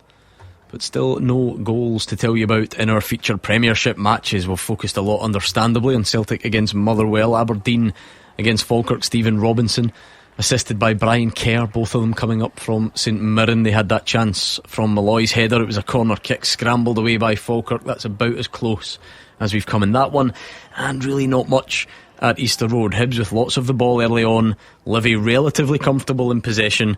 We'll see what gives in that one between now and just before 5 o'clock. It's all about personality. You see, you've given it the big build up, lots of energy, lots of positivity. I would just have said these 3 games look rubbish to me. Still time. We'll settle for a dramatic finish if we can't get a dramatic start. But it's a surprise not to have a goal anywhere, given what's at stake everywhere. Oh, Jamie McGrath's hit the bar. So we're getting closer. There was a loose ball 12 yards out. He's having a good season in front of goal. Is Jamie McGrath scored some lovely goals in recent weeks, actually. I remember that one up in Dundee, but can't quite do it this time. He has hit the crossbar. Well, it's 4 of our games. St Johnstone's not scored. No, they haven't. That's our featured championship match. I'm cutting Rogers some slack. St Johnstone look as if they're comfortable, and they're playing the team second bottom. Amazing to get manager of the month when your team's second bottom. That was just all names in the hat, and that was a typical. They got a Tammy out, not the old Tammy. Listen, get the names in. Boom, boom. See, if you've only got a couple of games across a month, he had the best record in February. It just is what they had a really poor result. And I think they get beat at home off Queen's Park. But they had the best February, so just is what it is. Tell you who's not having a great time of it, and that is the Scotland rugby team, still 19-7 down in Dublin. The second half underway now, so a lot of work to be done for Gregor Townsend's side as they keep their Six Nations hopes alive, and then of course have to wait and see what happens later on as well. Queen's Park against Ayr. Now, they played each other during the week. Queen's Park came out on top, put a little bit of pressure on Scott Brown's Ayr, but they're in front today. Anton Dowds after 24 minutes. Benjamin Arthur's headed over, should do better from Benjamin Negrin's corner. Well, you're talking about a guy who's had maybe 3-4 professional games. I thought he did very well against Rangers last weekend, given the circumstances. So you've got to cut him a little slack. Yeah, he's a big laddie, as they say, Gordon. I actually was quite impressed with him up at Pittodrie. I thought he'd done okay. I was a wee bit surprised because I thought when Murray came on the park at Ibrox last week, he was excellent. Oh, we do have a goal in the championship. Goal flashes with M&D Green Pharmacy. St Johnstone 1, Ross County 0. It's a good hit from Rhys McAleer, right footed across the keeper from 16 yards. Ross County had been good, they'd started the match well, but 1-0 down thanks to that Rhys McAleer strike, and St Johnstone responding at the top after Partick Thistle's win last night. Is that the manager of the month curse? He's still got an opportunity to win the next one. Partick Thistle fans cheering for Ross County today, of course, but it's St Johnstone who have hit the front. Partick Thistle fans will never cheer for Ross County after what happened in the playoffs. They're very conflicted today. They have to, though. Have to today. They do. Well, I'll tell you what, Hugh. I was off my recliner, screaming at the TV last week when the penalty kick against St Mirren was given. Disgraceful. Let me tell you right now. What about that penalty kick and red card last night? Alec, get the referee on the open line to explain this. I wonder if Mark's is annoyed at the referee this week. I think Mark will be going, tell Wally I think he's doing a great real job. good job. I really like his TV show this week. Exactly. Interesting to hear. But there we go, 1-0 to St Johnstone early on in our feature. Well, not early on actually, we've reached 25 minutes. It just has flown in that, and it's the only goal we've got in any of our featured matches. Why don't we check in on that teaser, Hugh? We could always do that whilst we wait. I want you to tell me the last 5 players to have gone from Rangers to St Mirren or St Mirren to Rangers. No loans, permanent transfers. The last 5 to have gone Rangers to St Mirren or St Mirren to Rangers. Okay, well, how is about Isabel's gone for Lee Hodson? He was a loan. That was a loan. Okay, so we can rule him out. Sam wants to throw in Daniel Finlayson. Nope. Now at Livingston, of course. There's an interesting shout from Wee Scooch. Wants to go for Declan John, who's currently at St Mirren. No, didn't go direct from Rangers. No, there was a gap in between. England done it. He came from English club. And what about Greg Wild? Nope, not there. Right, okay, went to Bolton after Rangers, I think, didn't he? Daniel Finlayson went from Rangers B to St Mirren to Rangers B. That's what producer Ryan's telling me. That's how you're wriggling out of this one, is it? Okay. Technicality. Okay, if you say so. Nicky Clark, experienced goal getter. He's back at Queen of the South these days, and he's just equalised against Hamilton after 29 Didn't minutes. know that. Yeah, he's good striker, Nicky. Real eye for a goal. Saw him in the park the other day with his kids whilst I was frantically pumping up a flat tyre to get here on time, so I was a bit stressed, but there we go. See, it's not just you who's out spotting the big names. Yeah. Out and about. You get Elijah Just. What aisle was he in when you saw him? He was all of them. He was in the tins of soup and beans one. Tins of soup, yeah. Okay. Yeah, why do you not have tins of soup in your supermarket? No, we do. Dunfermline 1, Wraith 0. If one team should be feeling good about themselves after the cup, it's the Pars, surely. Well, fair play to Neil Lennon. He's really got them going at East End Park. Slow start, perhaps, but he is doing the business. Got them the last 4 of the Scottish Cup, the game against Falkirk, and they are slowly climbing towards the playoff. Would he be a name that St Mirren would look at? Why not? Yeah. No, again, it's a manager that you're looking in Scottish football of where St Mirren might look. Obviously, they could go elsewhere, but Neil Lennon would be certainly one of the ones at the top of the list if you look in the Championship that we experience top flight. Yeah. A great game with Falkirk, wasn't it? I'm looking forward to that. Scotland have got one back, 19-14 at the rugby, so still work to be done, but heading in the right direction. Motherwell dominating possession at Celtic Park, having more of it than Celtic, which you don't often get, but no breakthrough yet and no real chances. Celtic have come closest to that Alex Oxlade-Chamberlain shot that hit the post and rolled across the line. It doesn't look like it crossed it. Hugh, I just wondered your thoughts. Some sad news this morning. Gordon Wallace passing away at the age of 82. Yeah, desperately sad. Stubby, everyone knew him as. A man who was a hero for Dundee and Dundee United. 1973 League Cup final against Celtic. Gordon scored the only goal of the game. He was also assistant manager to Jim McLean at Dundee United, and to Ivan Golak when Dundee United beat Rangers in the Scottish Cup final. Always a pleasure to meet him. Always the same way when you met him. Smile on his face. Good character.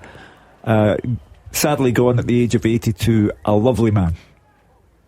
Yeah, I remember him. What a player he was, eh? Yeah, great. He was an old-fashioned goal scorer, wasn't he? Yeah. Yeah, I can remember Gordon, a brilliant player. Yeah, absolutely. Condolences from everyone here. Fraser Wishart sent me a still image, a photo he's taken from the gantry at Easter Road. Every single player on the pitch, with the exception of the Hibs goalie, is within 40 yards of the Livingston goal. So it tells you that Hibs are trying, but Livy are standing up and soaking up at the moment. Just try to get around that bus. Once they get around the front of it, they'll be fine. Big Mars went and parked the bus there. Tell you what, they'll be dancing in the streets of Annan tonight. 3-0 up now against Edinburgh City, and a Tommy Goss hat-trick after half an hour. As easy as that for Big Tommy. Just signalling to the bench at that point. He'll be off, to be fair. Knowing Big Tommy, he's a big unit. He's 6'4". He's a good striker for that level. But I'm pretty sure he could be one that'll just say, "Gaffer, take me off at half-time." Listen, I used to do that after I scored my first.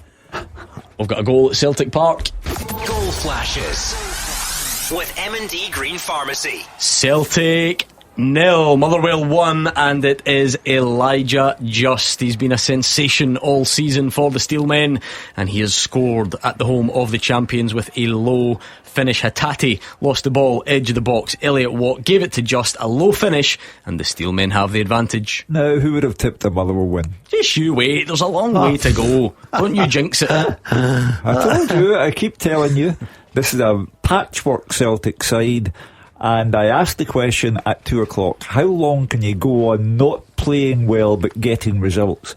And the answer for Celtic is that they've been extremely brave in very difficult places, but they're not good enough to beat Motherwell. Let's wait and see how it finishes, but Jens Bertolaska will be happy, Gordon, and kind of slowly running out of things to say about Elijah Just. Listen, he's been absolutely sensational since he's came into Motherwell. He's worked right, everything about him.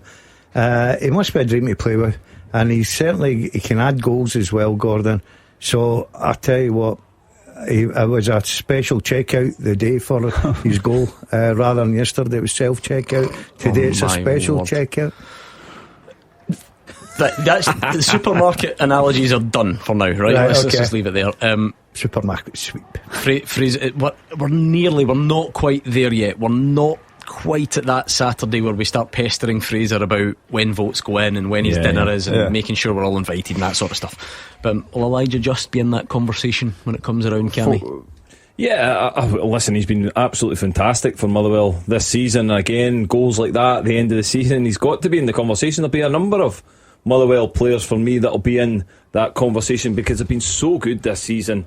And just listen, he'll be in the top 4. He'll be in the top 4. He's got a great been chance. A brilliant find. There should be no Celtic or Rangers players in the 4, and that'll be interesting. I don't think there will be. Probably it never happened. We spoke about Nygren's numbers. It might be hard to ignore if a midfielder goes and racks up a ridiculous tally, but we'll wait and see. We'll crank up the pressure on Fraser Wishart in the next few weeks just to make sure he's all across it. Queen's Park have equalised against Ayr.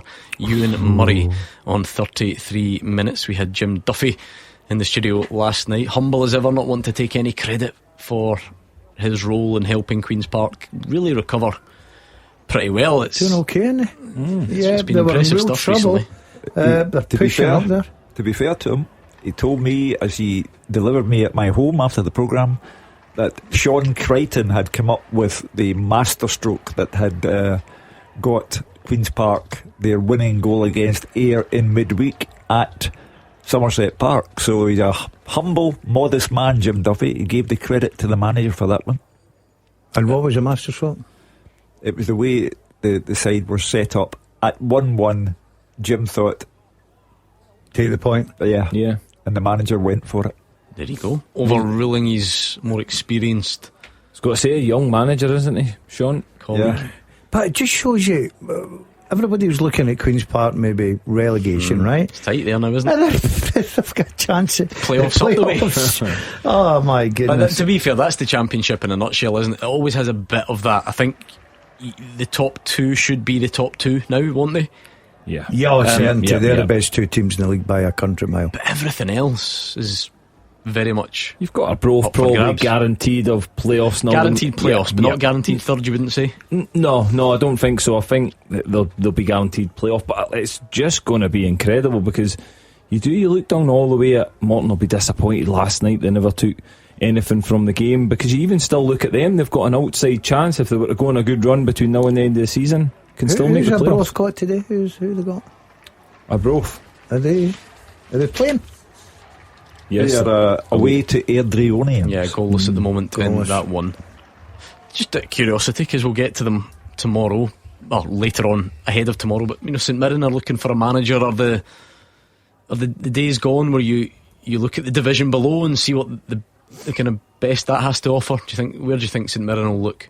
I'm not trying to get Mark Wilson another job already, by the way. I'm just curious. I don't know. It'll be an interesting one. Do they look at the model that Motherwell have went down the road of? It's a difficult one. It is a really difficult. As I mentioned before, Neil Lennon would be one that I would look at. If you're looking at the Championship, Neil Lennon would be one that I would look at. I think he's done a good job at Dunfermline. He's got that experience. Why? Is it because it's not the most fashionable club? Is it because it's a bit of a unique setup? But really, pound for pound, the job that David Gold and Colin Hamilton are doing at Arbroath, it is one of the better managerial jobs in Scotland at the moment. Part-time, does that play a part in again? Even more better. impressive. No. Listen, hats off to them 2 guys. They're great guys as well. They've done a brilliant job since they've taken over. But I just think it might be too big a risk for a club like St Mirren to go down that route. St Mirren will be looking for somebody, again, maybe pushes towards that Neil Lennon with experience. Right, how are Celtic going to respond, Gordon Dalziel? They won't want to take a deficit into the interval. Elijah Jusko separating the sides for now. Yeah, well, that's the aim for Celtic, to get back in level terms before a half-time whistle, because they know that Martin and Hill have some strong words. And for Motherwell, it's to get in there 1-0. What a brilliant team talk that is. So it's an end-to-end game. I still think there are more goals in it, but I tell you what, great start for Motherwell in the first half. Celtic's priority Just you hold that thought. Goal flashes. I should have let him go. With M&T Green Pharmacy. Celtic have equalised, and especially for Hugh Keevins, it is Yang who levels things up just before the interval. We said the next goal would be important for the timing of it, and Celtic have hit back quickly, which is important. A 10-yard finish, an attack down the left, and we are level Gordon, at Celtic Park. The ground had opened up. I know. It was there. It was a moment we've all been waiting for. We should have just let him go for a couple of minutes. I got excited. I'll tell you. I will tell you what I was going to say, and then you fancy Celtic get back to level. No, what I said was, or what I was going to say was, Celtic's priority is to make sure they don't go too down before the interval. But all credit to Martin O'Neill yet again. All credit to Yang on his 102nd appearance. And interesting times. I like that because nobody tracks a 102nd appearance, but you've remembered it was 102 games ago. Yeah. And just, I like it. This attention to detail. It was Ward that had saved a Negrin cutback. Yang just reacted the quickest and put the ball in the back of the net to level things up with 38 minutes gone. Good game. Yeah, great game. I said it there before the goal went in that there'll be goals. It's too open. Two teams that are certainly going for it. I think that if you look at Yang, I could be wrong, I think his best performances for me are at Celtic Park. I think he struggles a little bit away from home. I think at Celtic Park he's decent enough, he can produce, and obviously that's a big goal for them, because I think Martin O'Neill would have had a right go at one or two at the half-time whistle in that dressing room, but they've certainly responded. The timing of the goal, for me, it's all about the timing. If you can get on level terms just before half-time, and you're the opposition, Motherwell, you're thinking just get to half-time, 1-0 up, you're in a really good position to approach the second half, and it completely changes for both managers. With a caller last night, Cammy, who said it was written in the stars that Martin O'Neill would win the title. Do you believe in things that are written in the stars? May as well just no play the rest of the games then. No, yeah, that's it. If it's already decided. Lucas Fadinger is down for Motherwell. He had to go off at half-time, I think it was, around about that last week. He is back up, he's okay. I wonder if Motherwell will have a bit more to say about that Oxlade-Chamberlain challenge on Elijah just earlier on. It looks was like it a bad one? Taking a bit of a sore one. I can see the complaints pouring in, but that's what we do as well. Let's be conscious of that. Inverness have taken the lead at home to Cove. Alfie Stewart with 5 to go. There, Hugh, give us your teaser again. We'll try and help people along. Okay, I want you to tell me the last 5 players who have been transferred between Rangers and St Mirren. That's either Ibrox to St Mirren to Ibrox. Okay, no loans or anything like that yet. Okay, let's see if we can help people along in the right direction if they can't get it. Greg's Gardens is going, I think, too far back with Ian Ferguson. Not there. Is he going too far back with Stephen Thompson? Not there. I don't even think that was direct either, was it? No, there was a good bit in between, I think. Stephen Thompson went from St Mirren down to England, didn't he? No, Dundee United down to England. Cardiff and stuff, wasn't he? Yep. But a goalie in there, isn't there? Yes. Yep. There is. You say there's always a goalie. You are correct on this occasion. So keep the guesses coming at Clyde SSB. Do we have a podium yet? Only one person has all of these correct. Okay, so you need to get your fingers out. There is a goalkeeper who went from Rangers to St Mirren, if that helps you. Yep. And there is a big defender, a former Scotland international, who went from St Mirren to Rangers. A couple of others in, but in fact there's 2 goalies on the list. I overlooked one of them when I was glancing through there. One of them's really tough, actually. I would say very tough indeed. Stirling Albion now 4-2. Matthew Allen with the goal a couple of minutes before the interval. I think we'll have a bit of stoppage time at Celtic Park, so that might be the last to catch up. There was that challenge on Elijah just early on. Lucas Fadinger's gone down, a couple of goals, because we're lacking elsewhere. We don't have any goals in Aberdeen, Falkirk or Hibs Livy. Yep. Oh, big opening Celtic, but Maeda makes a mess of the pass. Sorry, Hugh. No, it's strange, as I say, Hibs theoretically could catch up on Motherwell and finish the higher league position, but they're a strange lot, Hibs. You can never bank on them. And Big Marv back at his spiritual home, he loves the Hibs, but he's halfway towards his 4th draw in a row. Scotland rugby team giving it a good go, but 26-21 down now, so it feels like every time they manage something, Ireland respond, or they've got recovering to do every time Ireland put something on the board. So yeah, it seems that We've not heard the end of it. I suspect both attacking with a lot of intent, clearly over in Dublin, 26-21 at the moment. Any other goals to tell you about? I don't think so. We're trying to help people out with that teaser.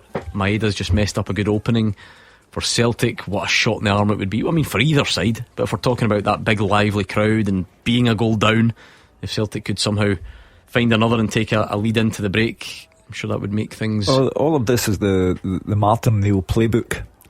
Since he came back, 2 spells as interim manager, it always looks like this. The crowd now have come to expect a Martin O'Neill dramatic finish, whether it's to the first half or the game itself. That's a fair point, Gordon. You don't Motherwell would take it, but you don't want a level score line going into the last couple of minutes against this Celtic team at the moment. No, they're showing some great courage, and especially grinding out results when their back's against the wall. You've seen that at Ibrox last week. I think with the team sheet and the personnel, everybody really fancied Rangers. And they just went there and they worked hard as a unit and they got the result. You're right, Gordon, they go right to the last whistle. That's just the way Celtic are. Motherwell free kick, edge of the box. It was some goal from Callum Slattery from the free kick last week. Yeah. Probably overshadowed by the fact they lost the game, and it was the only league game as well last week and everything else took over, but it was a stunning free kick. Maybe an ask to do that 2 weeks in a row. Interested to hear Dave Galloway at half-time, how the Aberdeen crowd are responding to the new man Stephen Robinson and goalless. And late corner for Falkirk, good finish to the half according to Dave Galloway. So we'll see if we get any breakthrough there before the interval. I don't think we're going to get one at Easter Road, but you never know. No, it's not all backs to the wall. Joel Newbley, remember, back at Livy, he's just had a shot pushed away by Salinger. Slowly getting up the pitch, Mar's team. Well, I know he's been encouraged by his recruits. He's happy with Joel Newbley, and I think Barry Mackay looks very good so far. I mean, Newbley's he's a big threat because he's so physical as well. So, and as you say, Barry Mackay, if they can get him up and running, the more games he gets, the better he will get. He's a good player. Slattery free kick over the bar, so very hard to repeat that. 2 weeks on the bounce, and we're heading towards half-time in all of the games. There is 3 added at Celtic Park, so there's a bit of mileage left there. Will we get rid of the teaser then? I think I might need to give extra time, Hugh. I think we'll do it at the break, right? Okay. We'll do it at the break. Get your answers in on that teaser quickly. It is half-time. Pittodrie, Dave Galloway. It's Aberdeen 0, Falkirk 0 at the interval, Gordon. The visitors with an early opening.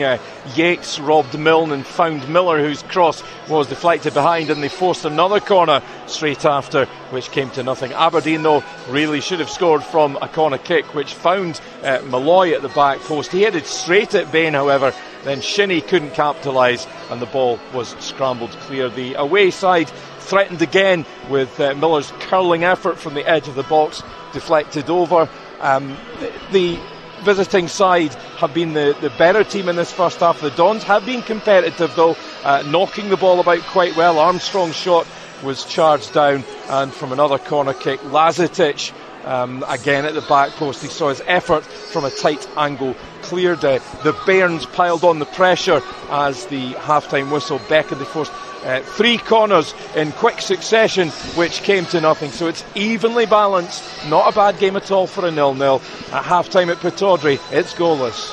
What about our featured championship game in Perth, Roger Hanna? Yeah, half-time St Johnstone 1, Ross County 0. The first half was really well balanced. County second bottom of the table, haven't scored a goal against Saints in 4 games this season. They were right in it. The captain Conor Randall back into a central midfield role was looking busy, and Jordan White leading the line. But then the defining moment in 25 minutes when St Johnstone took the lead with a first meaningful effort and goal. A really good break down the left hand line. County did have a couple of chances to get the ball cleared. It was eventually knocked into the box, and Rhys McAleer stepped on it 16 yards out. A right foot shot low across County keeper Trevor Carson and just inside the far post. After that, Saints really tried to put their foot down, and they should be further clear at the break. Josh McPake's defence splitting pass put Sam Stanton away in 32 minutes, but he steered his shot past Carson, but also just past the far post on the wrong side. A couple of minutes later, another sight of goal. Again, McPake, the creator on the left hand side, knocked a ball into the 6-yard box, and there was Rudy Payton. He got his head to it, he just couldn't keep it down, and it went over the top of Carson's bar. I think Stuart Kettlewell, Championship Manager of the Month, will be certainly relieved to hear the half-time whistle with his side only 1 down. down. As it stands, Saints are going 8 points clear. Gordon St Johnstone 1, Ross County 0. Half-time Celtic Park, David Friel. Half time, Gordon, Celtic 1, Motherwell 1. What a treat this has been, what a game of football. We hoped it would be open, we hoped it would be entertaining. It has been all of that and more. Elijah just fired Motherwell into the lead. Celtic fought back to level through Yang. Both sides have had periods in top, both sides have had chances. There's been a lot of tackles, a lot of action.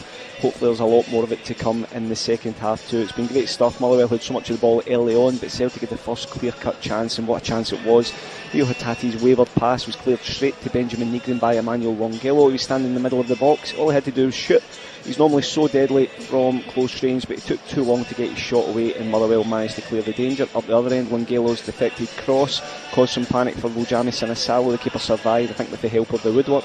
Tawanda Masronise had a volley blocked by Benjamin Arthur. Up the other end, Sebastian Tenetti curled an effort wide on a break. Then in 20 minutes, Alex Oxlade-Chamberlain thought he'd put Celtic ahead with a low 20-yard shot. Callum Ward seemed to get a touch as the ball also hit the post and then rolled along the line. It looked as if it was going in, but it didn't cross the line. Celtic had their tails up at that point. Motherwell then settled again, played some really good stuff, and just fired them ahead in 32 minutes. Rio Hatate took a ball from Sinisalo, had his pocket picked on the edge of the box by Elliot Watt. The ball was then worked to Elijah Just. He stayed composed, as he always does, to fire a low finish beyond Sinisalo into the bottom corner. Celtic have been asked big questions at this point, but they come up with the answer 7 minutes before the break. Negrin raced to the byline. His low cutback was tipped out by Callum Ward, but Yang, on his 102nd appearance, as Hugh said, wanted the loose ball more than anybody else and fired the equaliser into the bottom corner. But Motherwell, they've made such a game of this. Callum Slattery put a free kick over and sent a shot wide for Motherwell in injury time. They came close again, and right now this game could go either way. Half time, Celtic 1, Motherwell 1. Looking forward to the second half, if that first is anything to go by. Is there anywhere we've not been? Have we spoke to Fraser Wishart? No, we haven't. Maybe because there wasn't a lot happening, but let's hear from him anyway. Fraser? Yeah, I think not a lot happening is an apt description. Gordon, Hibernian 0, Livingston 0, not a spark in 45, been a real struggle for Hibs to break down a defensive block of Livy. The away side has defended well, to be fair to Hibs, and not allowing the home side any space in and around their box, and limited Hibs to a couple of half chances. That's despite having more than 80% of the possessions. One-way traffic from the kick-off, although in 8 minutes the first chance of the game came to Livy. Stevie May spaced 25 yards out. He struck his shot really well. It was straight at Salinger in goals. Didn't really deal with it very well. Kind of parried it down into the middle of the goals, and Bushiri cleared before Nubli and could get on the end of it. But from then Hibs had all the ball. Livy happy to drop off, concede territory.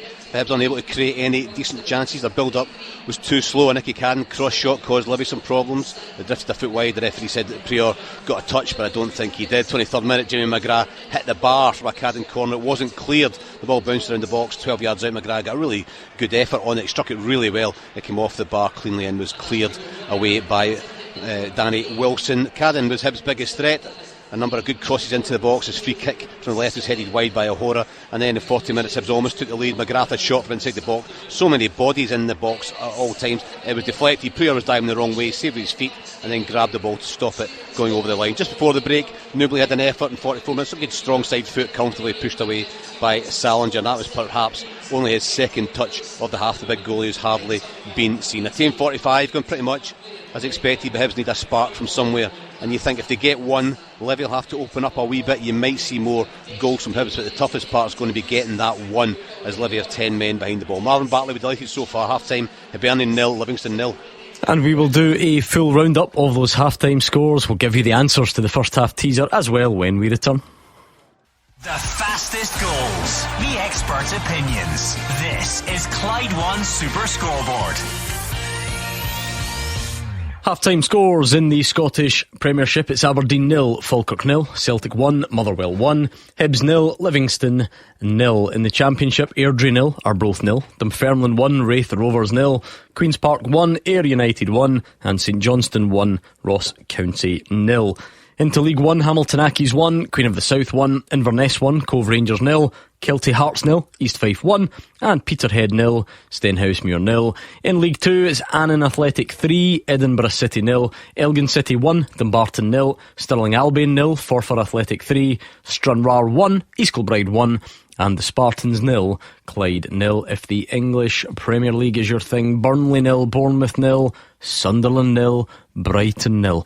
Whilst we have the half-time interval, Hugh, let's round this off. The first half teaser with Archiplan Glasgow.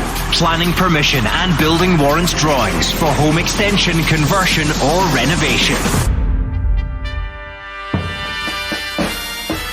The last 5 players to have gone from Rangers to St Mirren or St Mirren to Rangers are Jack Anick, who did it in 2021, Rangers to St Mirren. Callum Gallagher did it in 2016, Rangers to St Mirren. Darren McGregor did it in 2015, St Mirren to Rangers. Grant Adam, 2013, did it Rangers to St Mirren. And Kirk Broadfoot in 2008, St Mirren to Rangers. Well done. I was going to say well done if you got it right. It's only Scott McScott, a one-man podium. He is lonely at the top of the podium. Well done to you, Scott. Fantastic knowledge. We'll do a Who Am I and get these second halves up and running next. The team with the biggest support in Glasgow and the West. This is Clyde One Super Scoreboard. The second half's about to get underway. Let's go back to Celtic Park. Is there any sign of a change, David? I'd heard some whispers about Celtic, but not sure if it's anything that you can see yet. Can't see anything yet, Gordon, but it wouldn't surprise me in some way if Celtic did make a change, because I just don't think it's really clicked again up front in terms of the front three. As you said, you've got Iheanacho and others on the bench, which keep a wee eye just now, but they have created some chances, but it's all been a bit bitty, it's been a bit patchy. Certainly watching the game, you can see Motherwell are the better drilled team, for want of a better expression. They know their patterns, they know each other inside out. Celtic does seem a bit patchwork still. Martin O'Neill has spent the last few weeks probably trying to get that right formula in attack. It's just not happened so far. And Thomas Trinchara is coming on, Gordon. We'll just wait to see who it's going to be. And I think it's Sebastian Tenetke, so that means that Dyson Maida, I'm assuming, will go wide left with Trinchara through the middle for Celtic. Well, there we go. Let's get these second halves up and running. Clyde One Super Scoreboard Goal Flashes with M&D Green Pharmacy. Get set for the season with expert pharmacy support. There we go. What do you make of that change at the break? Gordon Dalziel, Thomas Chivanchara on, Sebastian Tenetke off. I think everybody knows what that means for Dyson Maida. Maida goes off the left hand side. They're just looking for maybe a bit of pace in behind Tenetke. I agree with Hugh. I think that lately he's an impact player for me. Coming off the bench, he gives you that bit of brightness and sharpness, but when he starts for the game from the beginning, then he doesn't seem to be that sort of player. So I'm not surprised with that. Gives him a bit of height up top as well. Maybe try to get a bit of balls in from the wide areas. And I'll be interested to see how the second half develops. But Celtic know that they're still in for another difficult 45 plus. You said it before the game, Hugh. It's not hindsight. Celtic are really searching for a solution there. Yeah. It was never by design that Dyson Maida continues to lead the line. This is what they were trying to address in the last 2 windows. And it feels like it's a rotational basis. Why this player gets a half, doesn't do it, he has to move, Maida has to move, someone else comes on. Feels like they go round and round. But that might wait for another day. If Chivanchara scores a second half hat-trick, nobody will care. But there is a bigger picture. He got 1 goal since joining the club on loan, and he has not looked like the answer to the question. Took his penalty well, won the cup tie at Ibrox, therefore he'll get a very warm reception from the Celtic fans. But he could really be doing with showing some kind of goal threat. 1 goal in open play is not what's required. But what's Martin O'Neill supposed to do? He's got a succession of players who are no use to him, who are warming up before the game but not in the squad.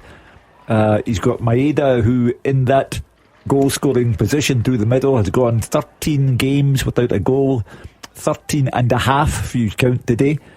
So Martin O'Neill is simply drawing on what he's got and hoping for the best. But we're into Martin O'Neill playbook territory now. The Celtic fans are almost expecting a late dramatic finish.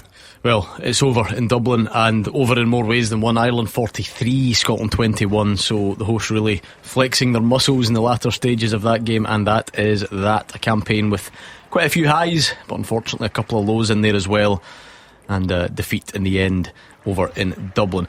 On the subject of Chivanchera though, Gordon, it feels like there was a couple of flashes at least early on. Remember the kind of the assist at Tynecastle? Yeah. I think there was another good assist in the game against Kilmarnock when the Arujo won. Hugh mentions the goal that he's gotten. Look, it's probably a low bar. That's probably where we're coming from. But it feels like we've seen more, certainly more than Adamu at the moment. Iheanacho, for whatever reason, is not judged to be in a position to contribute in any meaningful way. They do go back to Dyson Maid up front quite a bit, but even that, we've not seen loads in that department. We're struggling in that department, there's no doubt. They're hoping somebody can just find a little bit for him. This could be his afternoon. He left Ibrox last week as high as a kite, feeling great about himself. He'll have been desperate to get on the pitch. Hugh's quite right. The fans would have gave him a standing ovation coming on, but he's got to show it, Gordon. We were talking about small margins there, small things. One goal, they run into the title. Hearts are sitting there in a great position. Celtic need wins, they need goals. So you've got to step up, you've got to take that responsibility. Listen, like every other striker, he needs ammunition, let's not be kidded, but he's got to start producing, and hopefully for Celtic in the second half here, that'll be the day he starts. Well, he's involved and he's given it to Nygren, but he cuts it back instead of shooting. Motherwell got the other end on the break, and Ibrahim Said has a shot well saved, so it's as you were. Yeah, and again, the first half it was end to end. We mentioned that again with the striker coming on. I think Celtic are at this moment where we've known that they've been searching for somebody to step up to the plate, and Martin O'Neill's just hoping at this moment in time today they can just get by. Chivanchera gets a goal and they get the win and they move on again, because they've not got the bodies in the building that he wants to get by convincingly. So yeah, it's just almost just get by today, get another result and move on. But I feel as if there's going to be I think there'll be 2 or 3 goals in this second half. I think it's going to open up. The Hamilton Accies scoreline's changed. They're now 2-1 down at home. Reece Lyons scored for Queen of the South. Nygren's hit the post now, 20 yards. Celtic's main goal threat. It maybe took a deflection, but that is a warning sign for Motherwell. Celtic getting closer. Well, it sounds much livelier, as David Friel pointed out. First half, the ground was a livelier place than of recent times, and it will certainly be like that now. David said it's been a proper match, and it continues to be so. Don't want to jinx it, but I can't see this finishing 1-1. It's anybody's game, because Motherwell will certainly make it an open game, have a go. And Celtic, all the pressure on them. They want to get the 3 points in the bag and put a bit of pressure on Hearts tonight. Adamu did it in the cup tie against Dundee. Colby Donovan into the book. Sorry, Hugh. Oxlade Chamberlain did it against Big Marv's Libby. You're looking for a belated goal scored by an unexpected source. Well, we're not in late territory yet. Let's wait and see what happens in this second half. Falkirk very much in control up at Pittodrie, which is funny. That's never going to be palatable for the Aberdeen fans, but if we're being honest, perfectly in keeping with what we've seen this season. And that's not just a criticism of them, it's a hats off to how good Falkirk are. Yeah, and no surprise, again it'll be frustrating for Aberdeen fans, but they probably would have expected that today. They expect a difficult game. Would they expect Stephen Robinson to walk in the door and everything to completely change? No, because again you look at Aberdeen squad, I don't think it's strong enough. Their signings haven't been good enough, and they're not in a good place at this moment in time, so it's not going to change overnight. And I felt as if this was always a difficult game. Yeah, at the best you're hoping for the old cliched managerial bounce. Gordon Dalziel, what day did he even get the job? Was it Wednesday? It was about roughly midweek anyway, so Wednesday, Thursday. I'm going to transform Aberdeen in a couple of days, but it's a different voice in the changing room as well. Gordon, he's had a couple of days on the training ground, probably done the usual, just kept everything light-hearted, hoping to get a result. The second half teaser with Archiplan Glasgow. Planning permission and building warrants drawings for home extension, conversion or renovation. During my career, I played with Kevin Gallagher, Tosh McKinley and Magnus Hedman. I was managed by Sam Allardyce and Gordon Strachan. I also won the top flight in both Scotland and England. Who am I? I played with Kevin Gallagher, Tosh McKinley, Magnus Hedman, managed by Sam Allardyce and Gordon Strachan, among others. I also won the top flight in Scotland and in England. Oh, that's a good question. I like it. At Clyde SSB, get your guesses in fast as you can. Let's throw as many names at us and see what sticks. At Clyde SSB. It's a good question. That's your Who Am I? Let's get a race. We only had one person on the podium in the first half. Let's see if we can do better than that in the second. No other goals to tell you about yet as well. I'm certainly hoping for more for Fraser Wishart. A very, very non-eventful first half between Hibs and Livingston. You know, we mentioned it a lot from Livy's perspective, Cammy, and you know, if they can get one win, if you combine that with a Killie defeat this evening, maybe, just maybe, the Hibs fans are not going to accept failure to win that at home today, are they? No, and again, the Hibs fans have got their own agenda. They're looking at Motherwell above them, and they're probably looking at Motherwell being at Celtic Park. Difficult game, potentially drop points. So this is an opportunity for Hibs to claw back and get closer to Motherwell, because they'll see that fourth position is where they want to finish this season. So yeah, it would be a disappointing one if Hibs don't take all 3 points from their fans' point of view. But as I said, the longer the game goes on, Big Marv will be happy that they're still in the game. Can they sneak a goal and find that win they've been looking for so long? Non-eventful second half as well, according to Fraser Wishart, so not getting any better yet. Maybe that just means he's set for a dramatic finish, who knows. Celtic Park is loud, according to David Field. John Beaton's getting it in the neck for some niggly fouls, he says. That's just the way it's going to be between now and the end of the season. John Beaton's a Celtic fan's favourite man. Gave a penalty, did they not, at Ibrox? Of course, a couple of weeks ago. Of course, but it's just the way it is. That doesn't suit their argument, as you would say. Correct. I'm just thinking about Falkirk too. If Falkirk were to win at Pittodrie today, that's it. They are top six, cemented. Yep. A draw do it as well, no? I'm not sure if a draw does it. If it stays as should. I don't even think they need one another game. No, but he's talking arithmetically, though. We all know that. Yeah. Which would be another amazing feather in the cap of John McGlynn. But we'll see how that pans out. At least, although Fraser is slowly falling asleep at Easter Road, at least that's in the balance. Celtic Motherwell's in the balance, and so is Aberdeen Falkirk. So you've got all to play for. Oh, close Celtic there. It's a deflected cross from Maeda. Callum Ward has to claw it away.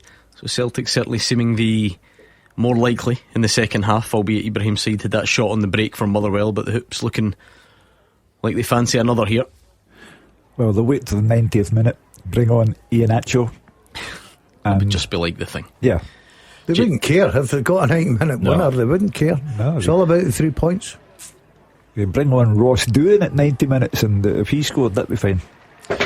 Jamie McGrath has now hit the post. Did he not hit the bar earlier? Yep. Yeah. He's now side-footed a Cadden cutback. The goalkeeper has nothing to do but watch that one as it comes back off the upright. So still we wait for the opening goal in that one. And indeed at Aberdeen it is only Celtic Motherwell in the Premiership. We're giving you one featured championship match today, and St Johnstone lead Ross County by 1-0. Rhys McAleer in the first half, trying to respond to what Partick Thistle did last night. Some late drama. I think it's about, I saw someone tweeting, and forgive me, not totally fact checked it, 9 points apparently from goals scored in 90 plus minutes for the Jags.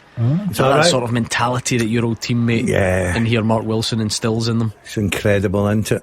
Yeah, I'm seeing their players putting on social media, you know, we go right to the last whistle, and it's great. They've got a great team spirit there. Unfortunately, they're not going to win the league. But what if he gets a St Mirren job? What will you do then? But I couldn't care less what job he gets. I would phone him up and ask him if there's any vacancies. You'd be sick. You'd be sick to see him climb that managerial ladder. 100%. The wage rise that it would kill you. Yeah. That would kill you. It would absolutely destroy me. No coming back. Jerome Prior, the aforementioned Livy keeper, he's now getting treatment, which would be a blow for Livy. He's an interesting one, Cammy. I don't think he necessarily performs at a consistently great level all the time, but he has produced some big saves this season. The Rangers game probably being the high point.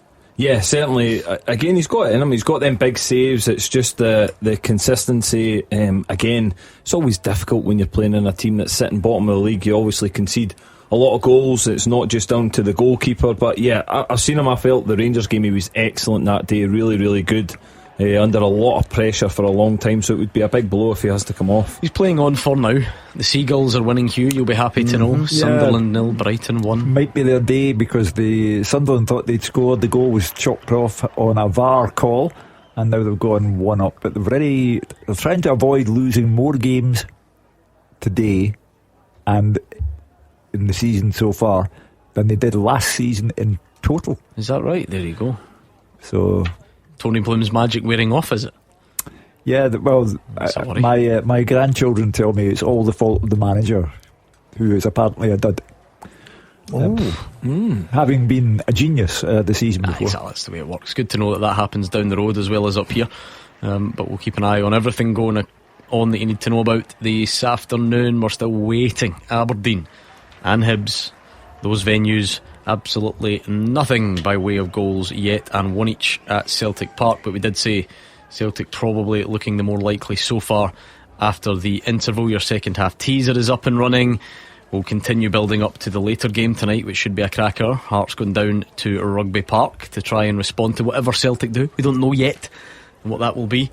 And then over to Rangers against managerless St Mirren tomorrow. All set up very nicely. Yeah, it's all rolling along. We let's be honest, we normally get to this stage in the proceedings and we go on about who might be in the top 6, etc., or who might go down. But now we are still talking about a title race, a proper, honest to goodness, title race. And the pressure, if Celtic were to get another goal, the pressure transfers to Derek McInnes. We always have a good race to get into the top 6. It feels like that's what we've had to trade for a title race this season, and that's absolutely fine. You take that, wouldn't you? A title race versus a top 6 race. Yeah. Listen, it's a long time coming, because in recent years we know that Celtic have dominated it, and years gone by the Rangers and Celtic have dominated. It's great. It's great for Hearts. It's great for Motherwell to be in the mix as well. People even talking about them up until last week when they lost against Dundee. And the top 6 is going to be absolutely brilliant. Predictions for the top 6 is incredible. I read this morning the foundation of Hearts have now exceeded the £20 million barrier. £20 million and more they've put in. The fans, I mean, that is utterly sensational, and it shows you where Hearts standing in the game is now.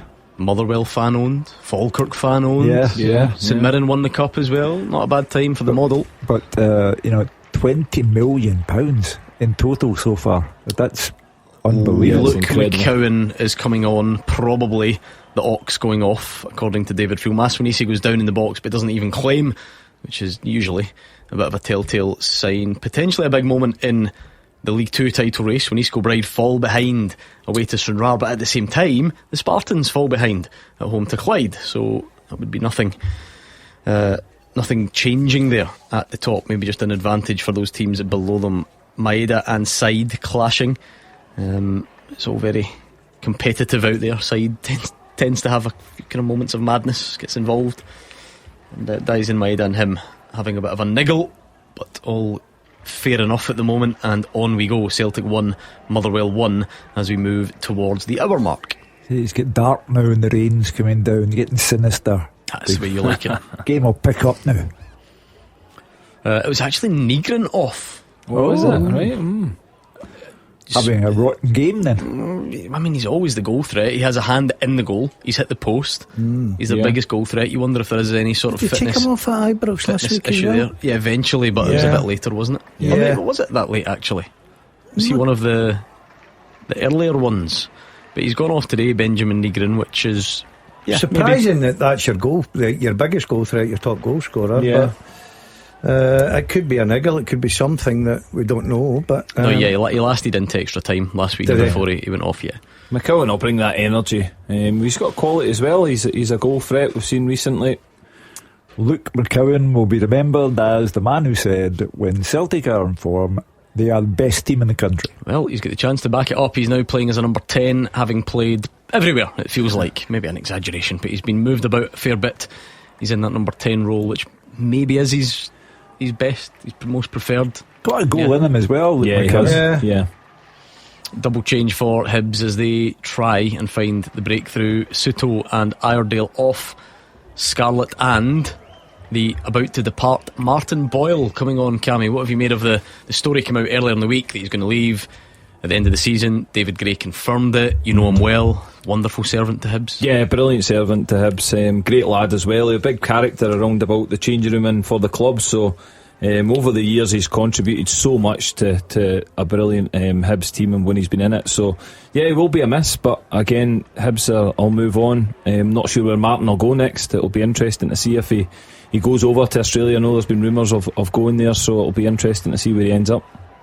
It's that daunting challenge for Hibs where it possibly is time for everyone to shake hands and move on, but it's not easy to go and replace that. It's never easy. He's been such a big player, scores goals, a real goal threat. He's got that pace. Yes, he's probably losing that a little bit, and again he's been stop-start in his game time recently, so it's always difficult to replace, and as I mentioned before, difficult to replace such a big character for the club as well. So, but again, you're right, it probably is the right time just for both parties to tensions are high at Celtic Park. Celtic had the chance to shoot, they overplayed it, the place goes mad. Hatate then goes into the book, place goes mad again, so the players are annoying them, the referee's annoying them. Let's see what happens between now and the end. Change for Livy, and it'll be a blow if this does prove to be in it. No, but Joel Nubley, who we mentioned, Marvin, being encouraged by his return to the club, he's limped off, and Robbie Muirhead goes on. Reminder of the teaser, Hugh, if we can, please. Yes, during my career I played with Kevin Gallagher, Tosh McKinley and Magnus Hedman. I was managed by, among others, Sam Allardyce and Gordon Strachan. I also won the top flight in Scotland and in England. Who am I? Very quickly, Elijah Just has gone into the book as well for a late one on Oxlade Chamberlain. Let me help you with some wrong answers on this to try and steer you. Coal Miner wants to say Chris Sutton. A few people are saying Chris Sutton actually. Denman, Scott Connie. Alan Lappin thinks it could be Henningberg. No, it's not. It's not Sutty. Sutty didn't win the title in England. Yeah, he did. Blackburn.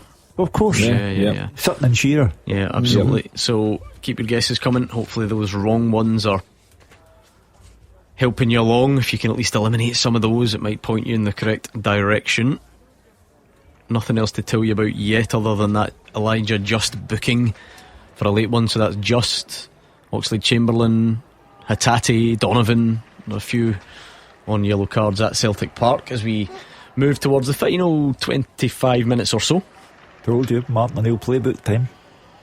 Still plenty of time. Yeah, that only kicks in. Loads of time. That kicks in 88 minutes onwards, doesn't it? And then we'll wait and see. Jens Bertalascu hasn't rolled the dice yet, so a little bit of criticism. Gordon, it's very hard to be too critical of the job he's done. That he maybe rolled the dice a bit too early last week. He went Björgolfsson at half time against Dundee. Yeah, but it's okay saying that, but we don't know what his thinking was. We don't know if there's an niggle there. We don't know. I think it was a kind of tactical one. Well, there you go. So sometimes as a manager you just have a feeling that, look, there's no point waiting another 15 minutes. If I'm going to do it, let's do it now.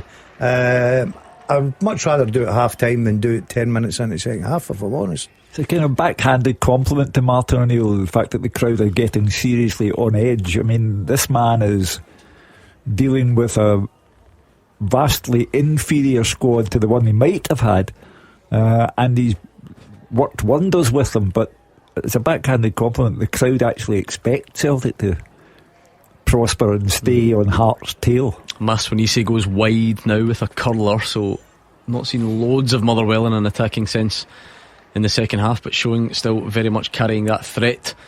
And I wonder if they will, because I've noticed this, Gordon, in recent weeks, the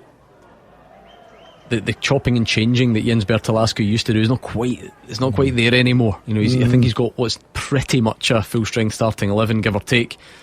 Reagan Charles Cook is injured at the moment, so you wonder what change, if any. It probably would be Björgolfsson at some point. Yeah, you're right, Gordon, because there was a couple of fixtures he went, some like 5 changes, 7 changes, and we were mentioning it in the show.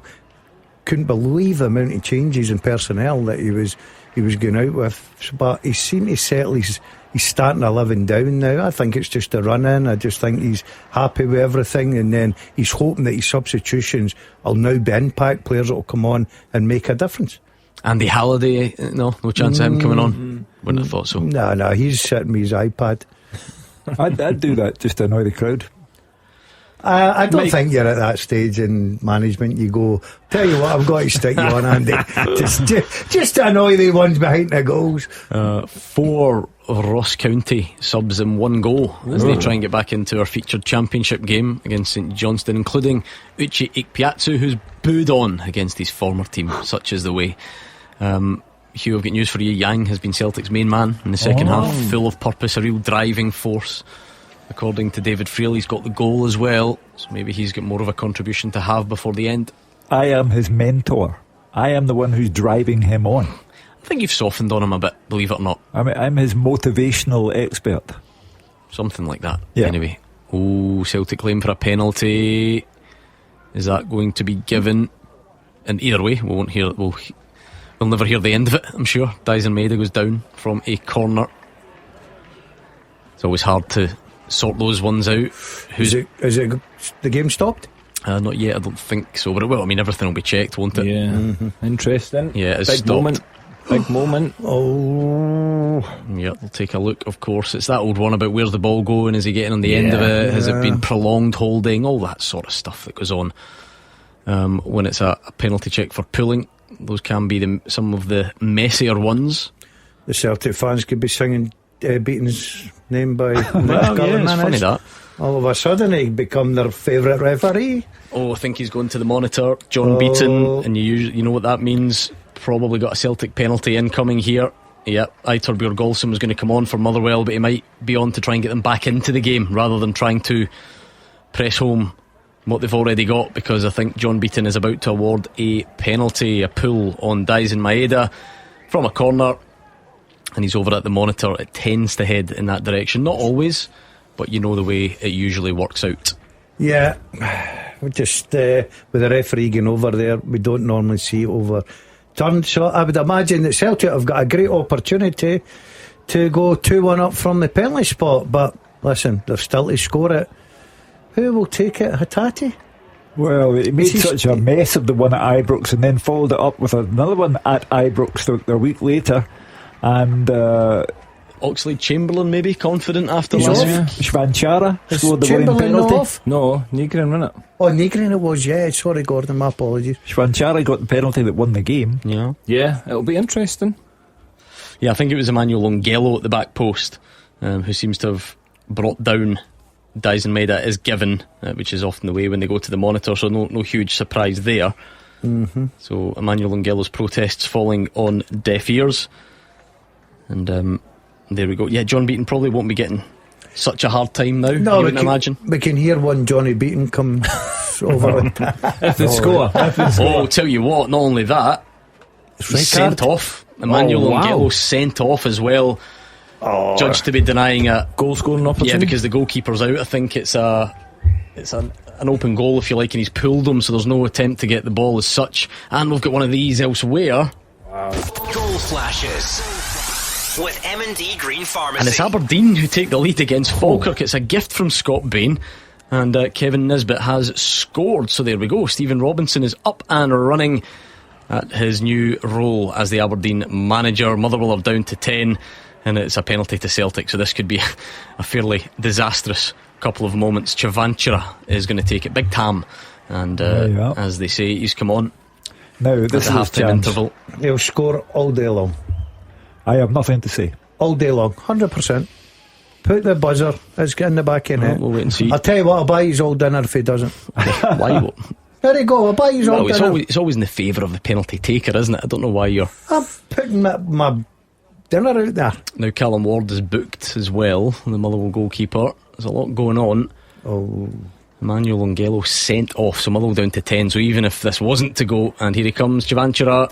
Goal flashes with M&D Green Pharmacy. And all of a sudden that game probably gets away from Motherwell. We know they're capable with 10 men at times, but Celtic 2-1 up and Emmanuel Longello sent off. He goes down the middle, Ward moves, and it's Celtic 2, Motherwell 1. Well, you cannot move up the popularity charts quicker than scoring a winning penalty against Rangers in a cup tie and follow up by scoring a penalty yet to be shown as the winner, but put Celtic in front against Motherwell. They now have to, we got 20 minutes left of that game probably. They now have to make sure that they don't do anything silly. The only thing I will say in Motherwell's favour is they'll play the way they always play. I watched them against Rangers, and I know it was at Fir Park. They went down to 10 men and they actually played better football with the 10 men. So listen, as much as Celtic are massive favourites to pick up the 3 points, it's not over with you. Celtic will be aware of that though, again realising that Rangers obviously were against 10 men and Motherwell came straight back into it, so they'll need to watch how they go in the next 20 minutes. But it's a big goal that for Celtic, huge goal, and again a lot of pressure on that penalty, sticks it away confidently, so big goal. I can't ask any more than to have a scoreline advantage and a numerical advantage. It's now 11 playing 10. I was a bit concerned there, boys, I've got to tell you, because behind Gordon as Sky Sportsnet come up that Celtic 2-1, you missed it, and then it went off. 2 seconds later it come up 1 each, so he hadn't taken the penalty. So it was a bit heart in the mouth job there. So, big drama at Celtic Park. Celtic take the lead from the penalty spot, Thomas Jovanchira, and it is a red card for Motherwell as well. We don't get loads of those double jeopardy ones, but the goalkeeper comes out, you could say Maeda about to head it into the net, and then when it's the old pulling, it doesn't count obviously as an attempt to play the ball, and off goes Emmanuel Longello. Now let me give you the fans' playbook. John Beaton didn't want to give the penalty, so he deliberately ignored it, and the VAR made him go to the screen, and then he reluctantly gave Celtic the penalty. That's fan speak. Well, anyway, it was given and it was scored, and this is a huge potential advantage to Celtic in this title race, Gordon, because now Hearts and Rangers need to respond, and we said this would be a tricky fixture for Motherwell, for Celtic, sorry. It's been made easier now with the lead and the man advantage. Oh, it's massive now, and you can't see Celtic losing this. You can see them maybe going on and adding to that score and making it a little bit more comfortable. And you're right, Gordon, it's over to Hearts down at Rugby Park tonight, and then over to Rangers and Paisley tomorrow. So I keep saying it, it'll be exciting week in, week out, right up until the final day for me. Well, it certainly holds the attention, that's for sure. I don't think, Cammy thought there'd be 2 or 3 goals second half, so there's plenty of time for other goals in this game. Oh, nearly three, but it's a great save from Callum Ward. Maeda close range, and the Motherwell goalkeeper couldn't keep the penalty out, but does keep this one out, and it remains 2-1 to Celtic. A Hibs win at this point, remember, would move them 4 behind Motherwell. That would be, that's very much on if that happens, but still goalless. A tough watch, says Fraser Wishart, and almost silent apart from the old drummer in the corner. See, a tough watch is PFA Scotland speak for absolute rubbish. Big Mar's the king of the draws just now. Yeah, 3 in a row going into this game. Might sneak one, you never know. Yeah, I'd be delighted for him. Would you really? Yeah, okay. I've got a lot of time for Mar. He's one of the few I like in here. Potentially big goal at the top of League 2, because we said East Kilbride were losing, Spartans are winning, and Spartans have got that game in hand, so this would sort of level it up, if you like. The chance to hold on, ruled out. Spartans 1, Clyde 1, stand down as you were. But it's all about the Premiership title race really at the moment, and it is Celtic who are beating Motherwell 2-1, 10 men Motherwell. That would be a real blow to Motherwell's hopes as well of disrupting things. I suppose the easiest way of making sure that big crowd doesn't get anxious, Spartans have taken a 2-1 lead, who knows, this can happen on a Saturday with the video printer, is to not let that big crowd get nervy. If you're Celtic, the easiest way to do this is score again, and quit, rather than, because you know that Motherwell will still try to do what they do. You don't want to give them any encouragement in the closing stages if you're Martin O'Neill. I told you, bring on a Andy Halliday. The crowd will go off their heads and they'll be so distracted. Motherwell will then sneak an equaliser. Well, we will see what happens, but yeah. Imagine John Beaton and Andy Halliday in the same pitch. Remind us of your teaser, please, Hugh. Yeah, during my career, I played with Kevin Gallagher, Tosh McKinlay, and Magnus Hedman. I was managed by Sam Allardyce and Gordon Strachan. I won the top flight in both Scotland and England. Who am I? You're usually quite chirpy on these. Gordon Dale is the person that usually gives you the answers, not playing. Not sending you messages today. They don't give me answers, you know that, Gordon. So why have you not even given us a guess? Usually you're very involved. I was probably trying to digest the question a little bit more. Still? And I've sort of half an hour ago.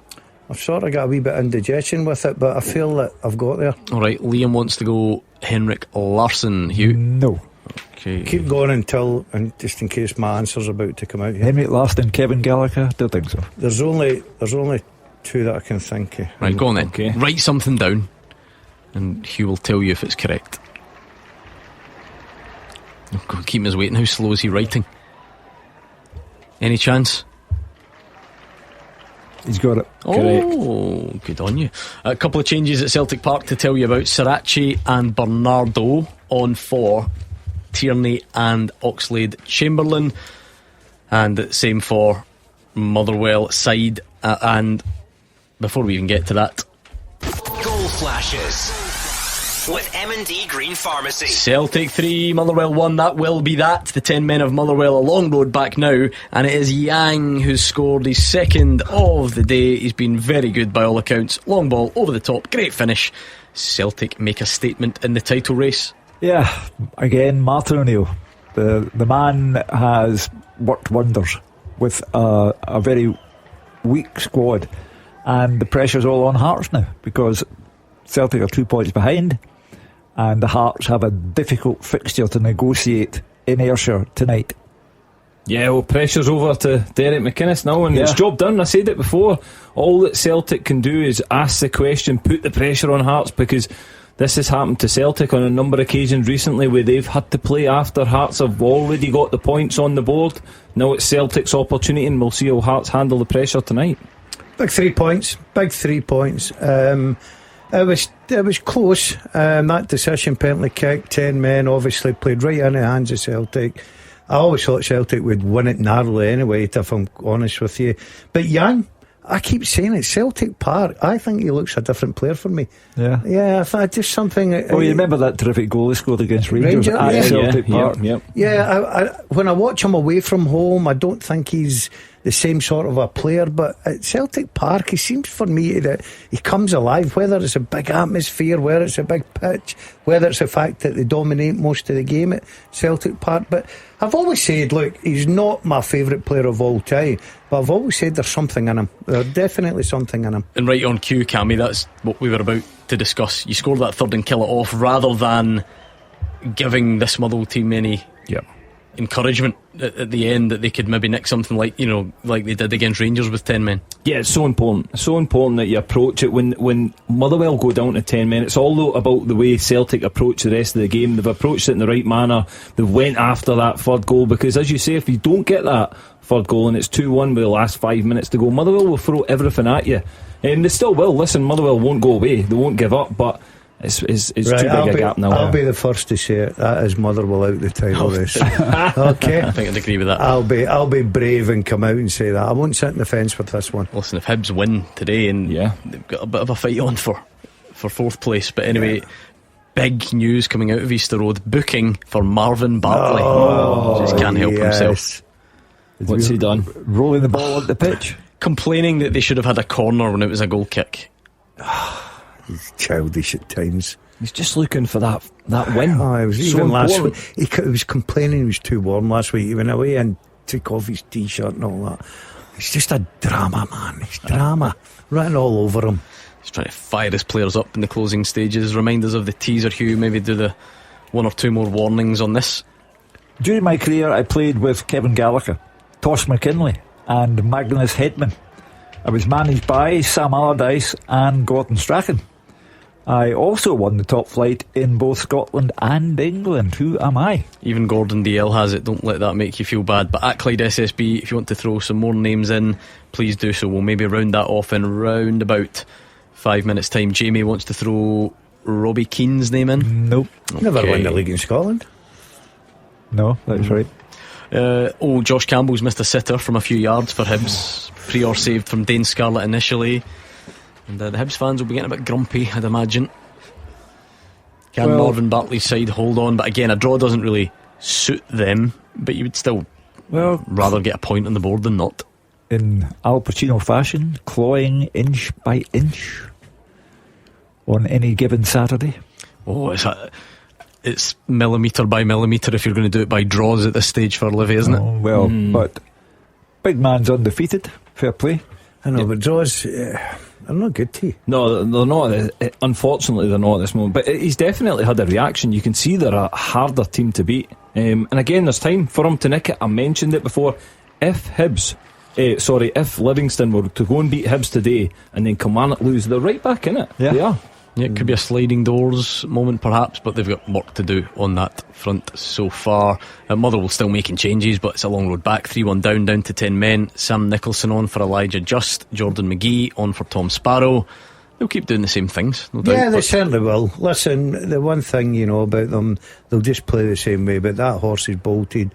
It's Celtic's 3 points, and all eyes are certainly got on Robbie Parker. I think it all happened at the same time, but can't believe I'm saying this about this fixture, but shock result of the day, Aberdeen beating Falkirk. Is that too far? Given how they've been this season? I think because it's the new manager in his first game, it lessens the shock value.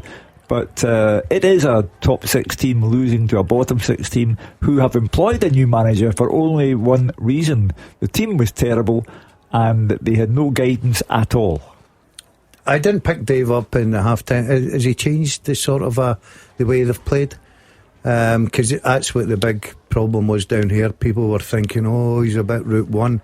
I've never thought that. I think he plays to strength of his team. Yeah, I agree. But interesting that he's got different players up there. See, in fairness, are Aberdeen maybe not in this position because, and I will accept I don't watch them forensically like others do, but what was Aberdeen's style? Yeah, but again, you look at the game today as well. It sounds as if Scott Baines had an absolute howler for the goal, and that's why they are in the lead. So you've got to take that in isolation. It's been a goalkeeping error. This will be remembered for the year of the goalkeeper. Well, he's had a good season though. He has. Maybe his second the mistake. clangers, they just keep coming thick and fast, week in, week out. I'll accept that. But he's been a good signing. Yeah, no, he has. He's been an excellent signing. He's probably been one of the top performers when you look at mentioning goalkeepers and who has been the best within the league this season. It's really difficult to pick one. Might he even still be in that Scotland squad when it's announced on Monday for the next set of friendlies? Yeah, because Craig Gordon is still injured. So what are you looking at? Angus Gunn, Liam Kelly and Scott Bain? Scott Bain, it's got to be. I mean, you can't see it being anyone else. I think Scott Bain's got to be in there because he's playing. So it's not a great position to be in, is it? No. I think we've spoke about that before. That it is so none of them are playing apart from Scott Bain, who won't play for Scotland. He won't go in as the number one. Yeah, it's going to be interesting because if there's any chance of somebody making a late push for this World Cup squad, surely they're in the squad on Monday to get a look at them for the March games. Yeah, you would think so. Do you think there'll be any shock inclusions? I think the problem is, take Ben Doak as an example. That's him just back for today for Bournemouth on the bench, so he might not be in the Scotland squad, but he'll go. Yeah, of course he will. But in terms of other areas, is that the way it would be, Gordon? Unless there's a serious list of last minute injuries, if you're looking at somebody new, you're looking at somebody left field, they'd have to imagine they come into this squad, do they not? Yeah. I'm just trying to rack my brain here. How about the strikers role? Who's lighting up there? Even by your standard, this is good timing. Now, this might be a bit left field yet. But bear with me. Okay. Goal flashes with M&D Green Pharmacy. Barney Stewart levels things up for Falkirk. Love it. Maybe for the next World Cup, but you never know the trajectory this guy's on from university football. He's levelled it up at Pittodrie. It's Aberdeen 1, Falkirk 1. A great cross from Henry Cartwright, and there is Barney Stewart with the goal. What a time for the Aberdeen supporters to see their team concede a goal. It'd be rumbling away there. Grumbling, rumbling. What a story that'd be. Imagine Barney Stewart getting called up for Scotland. Come on, Steve, give him the opportunity. He's been brilliant. He's been absolutely phenomenal in the last couple of months. He's had a really good season overall, but certainly in the last few months, some of his goals for Falkirk have been so important, and it's another important goal for Falkirk. Yes, the looks if they are going to be a top 6 side, it would take a disastrous run in for them to drop out, but he's been excellent. Well, I did say what striker's been lighting up the leagues. And he answered the question. He must have heard me all the way up there. Ross Stewart at Southampton put them in the semi-finals of the FA Cup last weekend. 4 goals in the last 6 games. Yeah, I forgot all about it. Because there's another one. I think most people expect Lawrence Shankland to go to the World Cup. Yeah, he's not going to be fit enough for this squad. So does that mean somebody gets a chance? But then you've still got Kieran Bowie got his first goal for Verona. So whether he just comes into that one because he wasn't in. So Shea Adams, Lyndon Dykes, Conway down. Tommy Conway still plays. Yeah, still scoring goals for Middlesbrough. You can't see anyone being too left field that's not been in a squad at all. So yeah, I think you're right. It's going to be interesting. Obviously, a huge part will be who is fit closer to the World Cup squad getting announced. But is Grant Hanley still injured? Yes, I think so. Yeah. So again, if you're looking close to home, is that where people like Craig Halkett get mentioned? Possibly, yeah. Again, why not? I think he's had an excellent season. Hearts are sitting top of the league. He plays week in, week out for Hearts when he's fit. And again, be some story of loaned out and not considered good enough in Stephen Welsh, maybe? Yeah. Stephen Welsh has been excellent. Again, so it's Halkett. Yeah. Oh, this could be a big moment for Hibs. There is a penalty. Silla on Boyle. Marvin Bartley's head will explode. Oh no. But not only for Livy, but for Hibs. They'll really put the squeeze on Motherwell if they can win here, because Motherwell are going to lose at Celtic Park now for sure. And however, Fraser says he'll be amazed if it's not overturned. Interesting. Well, Fraser will know because he's the eyewitness, and I trust Fraser Wishart's judgment. Sometimes obviously there's a higher bar, isn't it, to get it overturned when it's already been given. You need to prove the clear and obvious error, all that stuff that does people's heads in as a fan. But we'll wait and see. He is at the screen, the referee, so he may well overturn it. It's certainly in that he's sent very quickly to the screen. Silla had his head in his hands, couldn't quite believe that it had been given. I think Lloyd Wilson is the referee. A ridiculous decision according to Fraser Wishart. This is why Fraser's top. He's not even seen it again. Doesn't need to. It snows. No, Fraser's right there. You get a good view from that stand. Yeah, overturned, never given at all. Well done, Fraser. See, that's why Fraser's in charge of the PFA. Yeah, and that's why we send him to all the boring games 0-0. And that's why we get free tickets for the dinner. Be quiet. Bet Marvin Bartley's happy for VAR there, because otherwise he'd have been the first guy over the screen. It's overturned very quick. I think that's, like we said, clear and obvious error, and it doesn't get much more clear or obvious than that. So no penalty, and heading still for a 0-0. He was in a good position as well, the referee, but must have thought that there wasn't a touch on the ball when there was. And luckily for everyone, that is now corrected. Dunfermline hitting a bit of form. It is a 2-0 now against Wraith Rovers. Yeah, Chris Kane rounding it off towards the end there, hot on the heels of that impressive cup win last Saturday night. More than impressive, actually. Luca Ross has come on for Maswinise. Don't think it really matters. 4 minutes added now at Celtic Park. 3-1 down. Yeah, Motherwell just looking in the bus down the 74, cut off at Motherwell, up the road, Airboards Road. Players all a nice wee night out. 5 added at Easter Road, 4 at Celtic Park, but remember 3-1 and a numerical advantage to Celtic. Well, it's a big result for Celtic, and a good result. It was always going to be a difficult game because Motherwell are a good side, but as I said, we've 9 games left. Well, 8 now for Celtic. It's all about 3 points. It's all about putting pressure on the teams that are either above you or below you, just to get them out the race. It was pressure on Rangers tomorrow at St Mirren. The second half teaser with Archiplan Glasgow. Planning permission and building warrants drawings for home extension, conversion or renovation. During my career, I played with Kevin Gallagher, Tosh McKinley and Magnus Hedman. I was managed by Sam Allardyce and Gordon Strachan. I also won the top flight in Scotland and in England. I am Braveheart. Colin Henry. Colin Henry, well done if you got it right. Gordon DL did, but nowhere near as quick as Craig Meikle in third place, Alan Lappin in second, and Kenny Vine was the winner of the second half teaser. Big Braveheart, what a guy. Is that Sam Allardyce at Bolton? Yes. Oh, there we go. Maybe we wouldn't have put that one together, but well done if you got it right. Those three did. Loads of you did as well, but those three were the quickest. We're nearly done. There is scope though for late drama, because if Hibs could get a winner, or indeed Livy, and similarly Aberdeen and Falkirk are poised. The only game that's done is that game at Celtic Park. Yang, man of the match, it rings round the stadium a double. Maybe the performance that inspires his team on to winning the title. Hugh Keevins, if he gets a third, I'm in a taxi home. He got it. He got it just in front of John Beaton.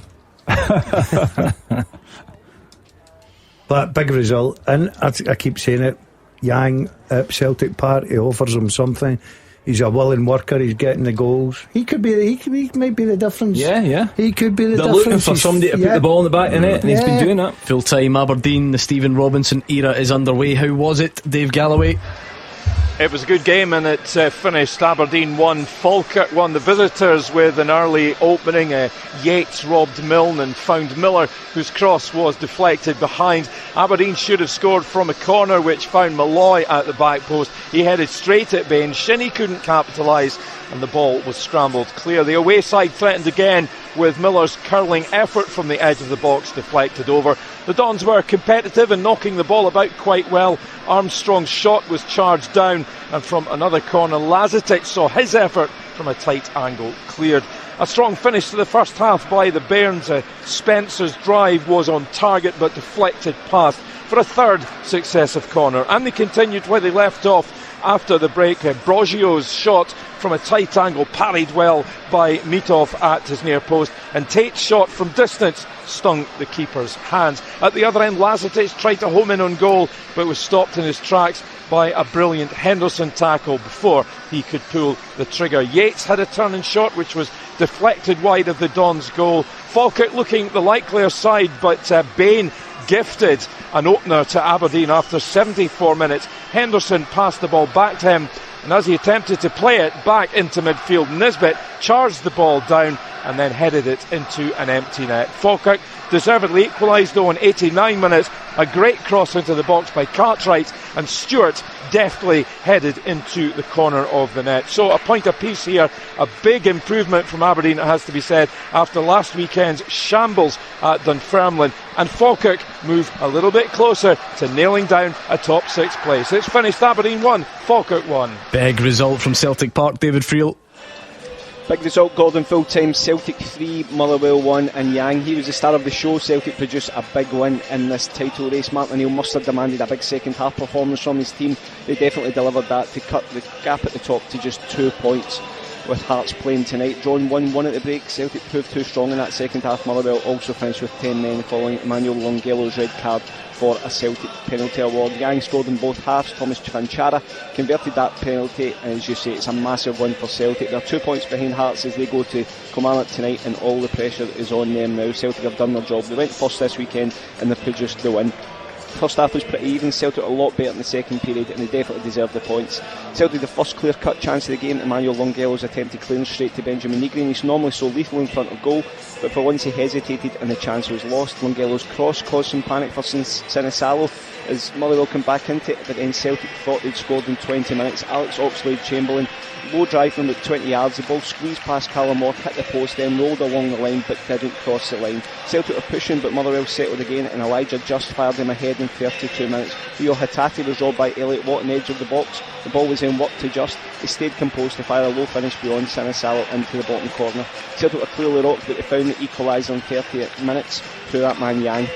Negrin raced to the byline. His low cutback was tipped out by Ward. Yang reacted quickest to pounce on the loose ball and fired it in the equaliser just before the break. Trinchara came on at half time for tonight's game. His presence definitely helped Celtic with a lot more pressure. He was a bit rough and tumble at times, but I think he just gave Celtic a better focal point up there. Benjamin Negan hit the post from 20 yards. Celtic were guilty a bit of overplaying in the final third, but then came that big moment in 72 minutes. A deep corner was crossed in. Dalziel Maeda came into the back post, but was hauled down by Emmanuel Longello. John Beaton didn't give the award at first, but Kevin Clancy on VAR told him to go and have another look. He was sent to the screen. When he returned, he pointed to the spot and also sent off Longello for denying Maeda a goal scoring opportunity. Trinchara scored the winning penalty at Ibrox last weekend. He made no mistake again this time with a really calm finish. The Celtic still needed that third to cover off Motherwell, and they got it in 78 minutes through that man Yang again. Sinisalva's long punt sailed over the Motherwell defence, and Yang raced through to produce a superb finish and seal the points. Celtic now down the lap of honour. Fans were happy. The place was really rocking. Motherwell, credit to them, they put in a really good shift as well, but Celtic just too strong in the end. Full time, Celtic 3, Motherwell 1. Yeah, big win for Celtic, hard one for Motherwell, who are now sitting very much in that same position, maybe looking over their shoulder a bit, but not as much as they could have been, Fraser Wishart, because that's finished at Easter Road. Yeah, it's finished Hibernian 0, Livingston 0. As you say, it was a chance for Hibernian to close that gap on Motherwell, but it was a frustrating day for Hibs. They just couldn't find a way past Livingston's defensive block. The away team defended their box really well. Sometimes had every man behind the ball. They did hit the woodwork, Hibs, a couple of times. Jamie McGrath, Pryor had a couple of good saves, 20 efforts a goal, 5 on target, but he didn't feel at any point in the game Hibs are really going to overwhelm the Livingston defence. They had over 80% of possession in the first half. Hibs, as Livy just happy to concede possession and territory. Jamie McGrath, the best 2 efforts for Hibs. They hit the bar, a shot from 12 yards when a Cadden corner wasn't cleared. They also saw McGrath, his shot deflected just before the break. Prior diving the wrong way, did well, he saved with his feet and then dived on the ball to stop it going over the line. Livy had a couple of efforts. Stevie May and Joel Newbley had shots pushed away by Salinger, but no surprise, it was goalless at the break. And if Hibs could get one goal, you felt others would follow. The path of the game was the same. A rare counter-attack by Livy, Newbley and Tate. It was 2v1, but they managed to make a mess between them and the good chance was gone. 55 minutes, McGrath hit the post after hitting the bar in the first half. This time a side foot, really strong side foot from a clever Cadden cutback. Keeper Prior just watched it hit the left hand upright. David Gray tried everything he could. He sent on Boyle and Scarlett for Iredale and Sutu, changed to a 4-2-4 formation, but nothing really changed. Hibs were just too slow and allowed Livy to get every player behind the ball. Then there was a chance for Boyle in 72 minutes. Paslak with a cross into the 6-yard box. I don't think Martin Boyle expected to come to him, and it kind of hit him on the head rather than him headering the ball properly, and it miscued past the post. Hibs fans had their hearts in their mouths, so when Muirhead, the sub, came on and he curled a good shot towards the far post, Salinger looked like he got a touch. The ball went an inches wide. Goalkeeper gave a goal kick. Marvin Bartley was booked for complaining about it, although he was right. Salinger did get a touch. A big chance, 82 minutes for Hibs. Prior saved some. Scarlett shot from 6 yards. A rebound bounced nicely with Josh Campbell. Prior did get up off his feet quickly to put Campbell off, but he should have scored. He hooked the ball over from only a few yards. Then controversy just on the final whistle. Martin Boyle did really well. He pushed it in behind the Livingston defence as he does it often. He was bursting into the box. Mo Sealer did brilliantly to use his pace to get back, and a fantastic tackle. Clearly played the ball. Poor decision by Lloyd Wilson. He was in a great position, the referee, but thankfully VAR sent him to the screen very, very quickly, and he overturned his decision. No penalty given. I think David Gray will be annoyed that he said earlier that chance to close the gap on Muller. They have closed it by 1, but they could have closed it by 3. 4 draws in a row for Livy. The faint chance of staying up is still alive, and they're showing some great defensive fighting spirit. Full time at Easter Road, Hibs 0, Livy 0. And we do have one featured championship match for you. Partick Thistle fans, you'll be interested in the outcome as well. St Johnstone, Ross County, watched by Roger Hannah. Yes, St Johnstone 1, Ross County 0. Gordon Rees-McAleer, the goal scorer of the match, winning after 25 minutes. It was a goal fit to win any match.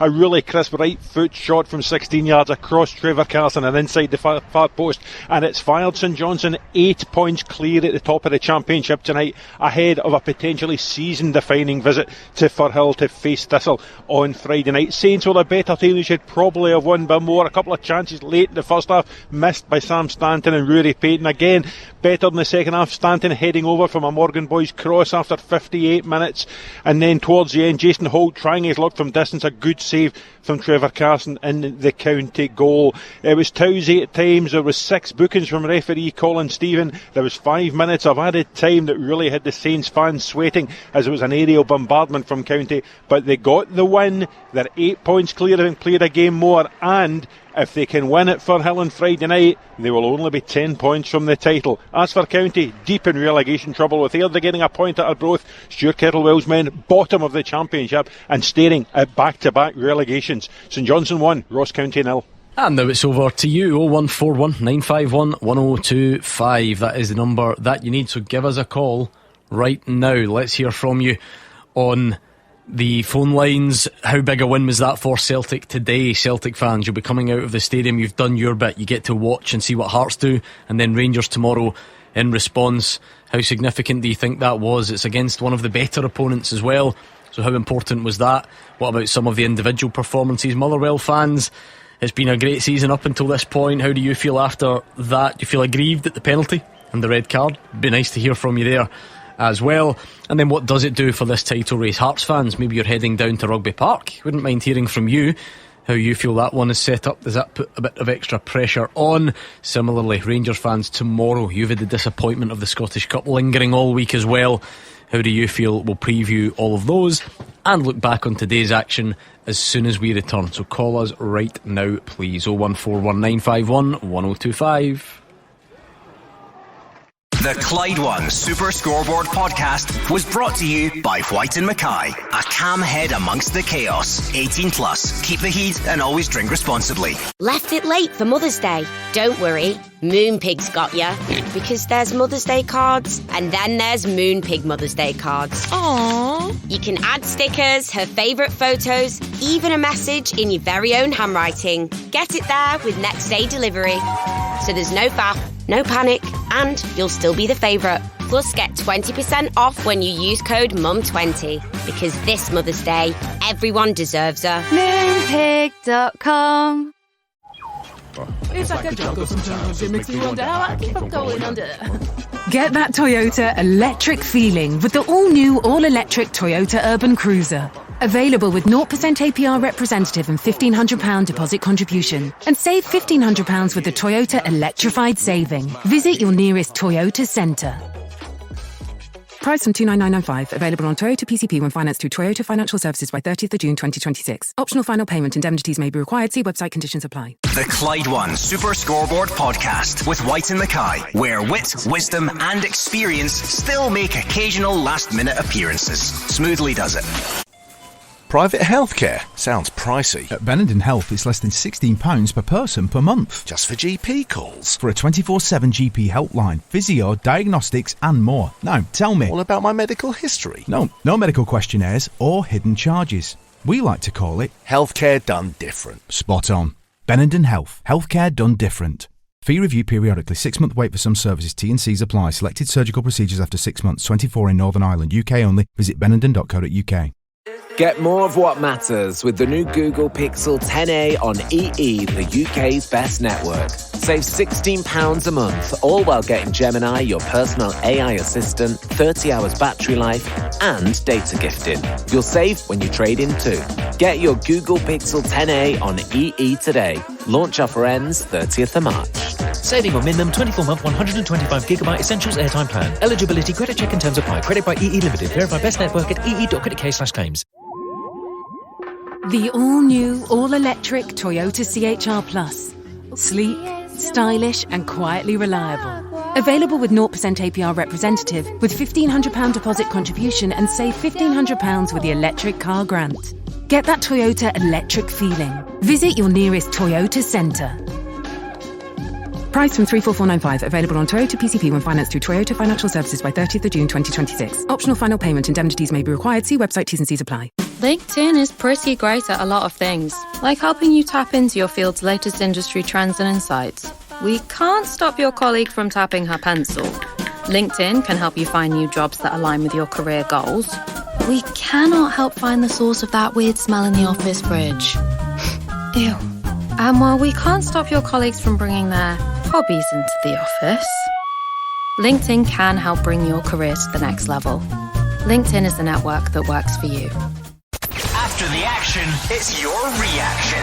0141 951 1025. Clyde One Super Scoreboard's open line. It's over to you, that time on a Saturday. 01419511025. That's the number you need. What did you make of it at Celtic Park today? How big a win does it feel like? How significant given the way things are? And what will this do to Hearts and Rangers as they try and catch up? There were some big talking points. A penalty to Celtic, a red card to Manuel Longello as well. And to the rest of you, join in, jump on board. What about you Hearts fans? Maybe you're heading down to Ayrshire. Wouldn't mind hearing from you. And Rangers fans, what does this do pressure wise tomorrow? Lots of interesting talking points, Hugh Keevins. Yeah, it's a domino effect now. Celtic have done their job, and now it's over to Hearts, because Celtic are 2 points behind them. Whatever happens at Kilmarnock, the pressure then transfers, domino effect, to Rangers at Paisley, because let's be honest, everyone thinks that Rangers ought to take care of a side with no manager and minus one of their best players, Marcus Fraser, with ease. And if Rangers, who earlier on of course drew 2-2 with Livy, the bottom club, if Rangers go for or end up with another draw or worse, then Danny Rule is in major trouble with the Rangers supporters. So Celtic have done their job, Hearts expect to do their job, and then it all transfers to Danny Rule tomorrow. Right, keep the calls coming in. Cammy, we've had an interesting afternoon already and plenty more to come across the weekend. Yeah, brilliant afternoon again. You look at Celtic, massive win for them today. The opportunity, we mentioned it before, to go and put pressure on Hearts. It's the first time they've had that sort of opportunity to then apply pressure on. And again, when you look at the Hearts game tonight, for me, first against 11th, if Hearts don't take all 3 points from Rugby Park tonight, which is a difficult venue, I get it, it's a difficult venue, but this is a Kilmarnock team that got beat 5-1 to Falkirk last time they played. If they don't go and win that game, I feel as if the pressure will be getting to Hearts, because again, the gap is closing. You just wonder if we'll be sitting here next week at 2 o'clock and thinking, as it was for the top three, Hearts and Rangers got to go and match Celtic's result today. I always thought Celtic's game would be difficult, but I fancied them, the way they've been going to go and beat Motherwell at Celtic Park, and they've certainly done that. And quite rightly, the boys are saying a lot of important games now. Hearts have got to go down there and keep putting the pressure on Celtic by winning and saying, listen, that gap's still 5, you've still got to catch us, and then put more pressure on Rangers tomorrow going to St Mirren. So it's exciting stuff, and our big pal down the bottom of the league there, he's got a massive game next week against Kelly down there to even give himself a hope of staying in this league. 01419511025. There is a screen to my right which isn't moving the way it normally is, so if there are technical issues, we'll try and iron them out. My apologies for that. It's almost like we shouldn't have left Hugh Keevins in charge of the technology. And can we plug Hugh's Nokia into the desk? Try and get the calls routed through that way. The last thing anybody needs is to hear too much from us at this time on a Saturday. But my apologies, there is some minor issue there, hopefully, that we can iron out. You can never tell how big something's going to be until afterwards, really. But if we're talking about Motherwell being one of the more capable teams of going and getting something at Celtic Park, the fact that they haven't today, Cammy, the fact that that's now, look at that run Celtic are on, not necessarily brilliant performances, but there's no real sign of kind of points being dropped or anything like that. It progressed in the Cup last week. Yeah, listen, it's all about results. We're at that time of the season that, listen, what happens on the pitch doesn't matter, as long as if it's a cup game you progress, if it's a league game you get 3 points, and that's all that matters to Celtic at this moment in time. They've managed to navigate their way through a difficult afternoon against Motherwell. We speak highly of them this season. They've been excellent. I think the red card plays a part in the game, obviously, given the penalty, and they go down to 10 men in one go. But Celtic are handling everything that's thrown at them. And again, Hugh mentioned it before, the Martin O'Neill effect. I feel as if Martin O'Neill has just steadied the ship. He's using all his experience. He's not got the greatest of squads, but he's certainly getting the best out of them. In a season of remarkable stories, Cammy, and you can't have any more remarkable than Celtic and Rangers having had 5 managers between them, 5 in a single season. Martin O'Neill is a Hollywood blockbuster. 74-year-old man, hadn't managed a club in 6 years, comes here and has Celtic 2 points off the top of the league and in the semi-finals of the Scottish Cup. And if Celtic hadn't made the single biggest wrong decision in the club's history by appointing Wilfred Nunsey. Martin O'Neill, I suspect, would have won the League Cup as well. So his story is truly a story that would transfer to the silver screen. Sore one for Motherwell, Gordon, because they don't, were perfectly within the game, took the lead, level, still showing what they're capable of, and then penalty, red card, which I'm sure we'll debate, and then obviously the game kind of gets away at that point. Motherwell are capable of getting back in with 10 men, but if Celtic score again quite quickly, always going to be tough. Yeah, it's no embarrassment to go to Celtic Park and lose 3-1 and obviously go down to 10 men. If you'd have said to the Motherwell fans at the start of the season, this is football you're going to get, you would go. Motherwell fans probably leave Celtic Park tonight slightly disappointed that they probably didn't get anything. It showed you how far this manager's taken this team. It was always going to be too big an ask for me. I thought the start of the season put them behind the black ball right away, and then all of a sudden they come in a great run. Fir Park, they're going to have a big say, because teams will not like coming to Fir Park. I think in the last 11 games the only team that scored there is Rangers. So it's going to be a big ask for teams to come and pick up points. But look, Celtic were just too big an ask today. Disappointing after the away defeat last week to Dundee. But the one thing is, so far, and it will to the end of the season, Motherwell have had a great season. Still trying to get these phone lines opened for you, so my apologies. Just turn that screen off and back on again. Usually works, doesn't it? Yeah. But every IT man has ever told me, just switch it off, put it back on again. In terms of other stories, Cammy, it feels like the two other games were draws, so there's not loads to take away. Always going to be a bit of intrigue, I guess, in Stephen Robinson's first game. Took the lead. Kevin Nisbet, Barney Stewart levelling things up for Falkirk. Yeah, a game you probably looked at and you were thinking was always going to be fairly close. Aberdeen get the lead through a goalkeeping error from Scott Bain, and then Falkirk again. Barney Stewart, the story of Barney Stewart continues. He keeps scoring goals at this level, incredible.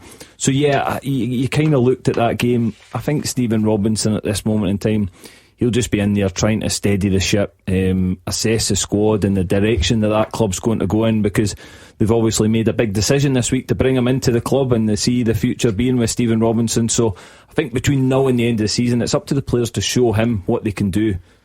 Ibrox next for Stephen Robinson. Yeah, I from this distance wouldn't give him an earthly, but he's been brought in for a reason. The squad's poor.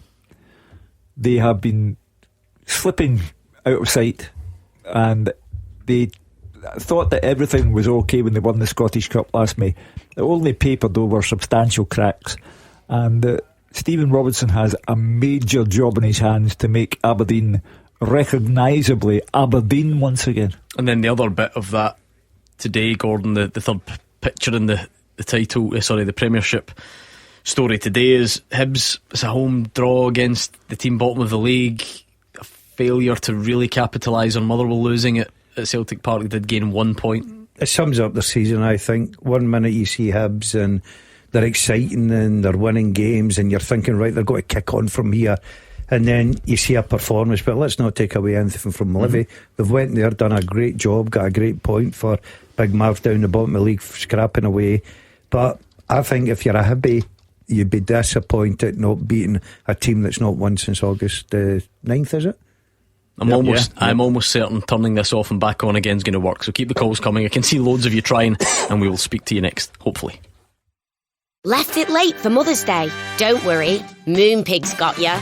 Because there's Mother's Day cards, and then there's Moonpig Mother's Day cards. Aww. You can add stickers, her favourite photos, even a message in your very own handwriting. Get it there with next day delivery.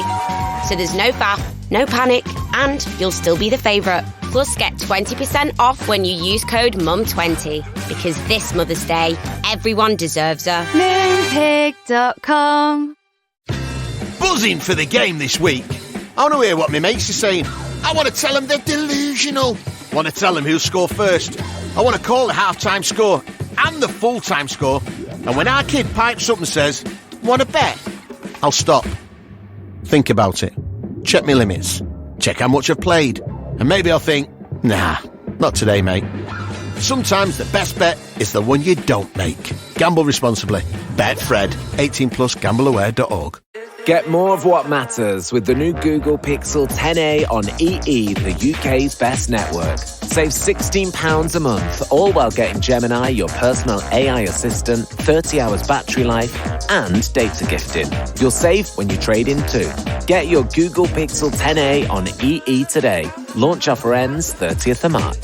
Saving on minimum 24-month 125GB Essentials airtime plan. Eligibility, credit check and terms apply. Credit by EE Limited. Verify best network at ee.co.uk/claims. Private healthcare sounds pricey. At Benenden Health, it's less than £16 per person per month. Just for GP calls. For a 24/7 GP helpline, physio, diagnostics and more. Now, tell me. All about my medical history. No medical questionnaires or hidden charges. We like to call it healthcare done different. Spot on. Benenden Health. Healthcare done different. Fee review periodically. 6-month wait for some services. T&Cs apply. Selected surgical procedures after 6 months. 24 in Northern Ireland. UK only. Visit benenden.co.uk. Wrong tool for the job? Don't make that mistake with your van. Get up to 30% off selected new Toyota vans and pickups with a warranty up to 10 years or 100,000 miles with every qualifying routine service. Visit your nearest Toyota centre or visit toyota.co.uk/van savings for more details. Savings on selected vans and pickups ordered by the 31st of March 2026. UK residents. See toyota.co.uk for full details. T's and C's apply. LinkedIn is pretty great at a lot of things, like helping you tap into your field's latest industry trends and insights. We can't stop your colleague from tapping her pencil. LinkedIn can help you find new jobs that align with your career goals. We cannot help find the source of that weird smell in the office fridge. Ew. And while we can't stop your colleagues from bringing their hobbies into the office, LinkedIn can help bring your career to the next level. LinkedIn is the network that works for you. Welcome to the Speed Coaster. With PlusNet, great broadband isn't just about award-winning routers. It's also about speed. Whoa! Before the 25th of March, whoa! Get full fibre that you can rely on with speeds up to 900 megabits available from $22.99 a month.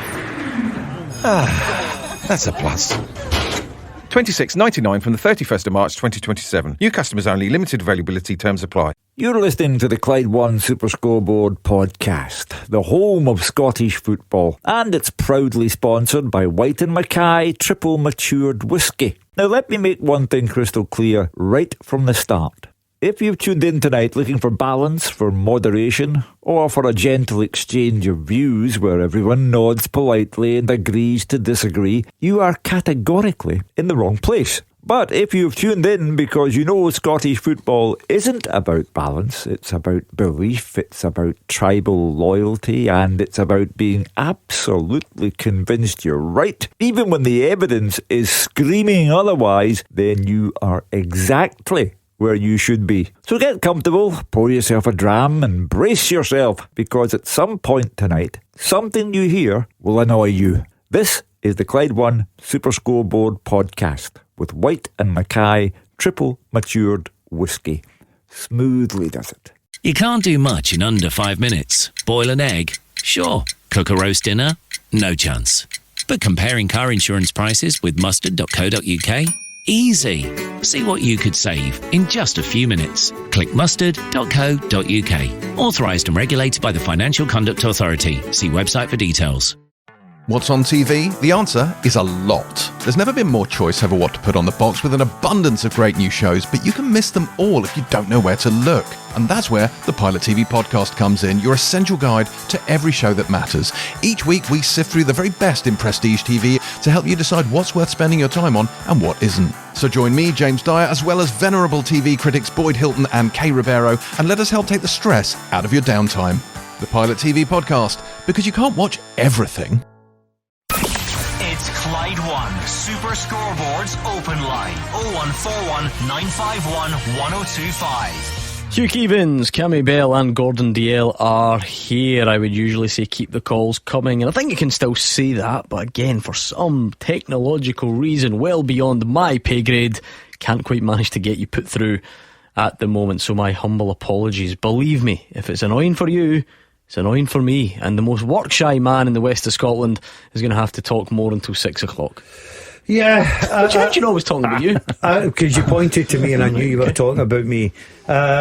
if I was a Celtic fan, which they're on the phone in trying to get through, they're probably saying, Gordon, we were so lucky to beat that Motherwell team this afternoon. But look, kidding on, it's about the 3 points. That closes that gap to 2. Hearts are going down to Rugby Park tonight. I fancy Hearts, I've got to say. I do fancy them. There'll be a big support down there following them. Does it change Derek McInnes's team talk? No. Will he mention it? Anything in it? No, I think Derek's too experienced.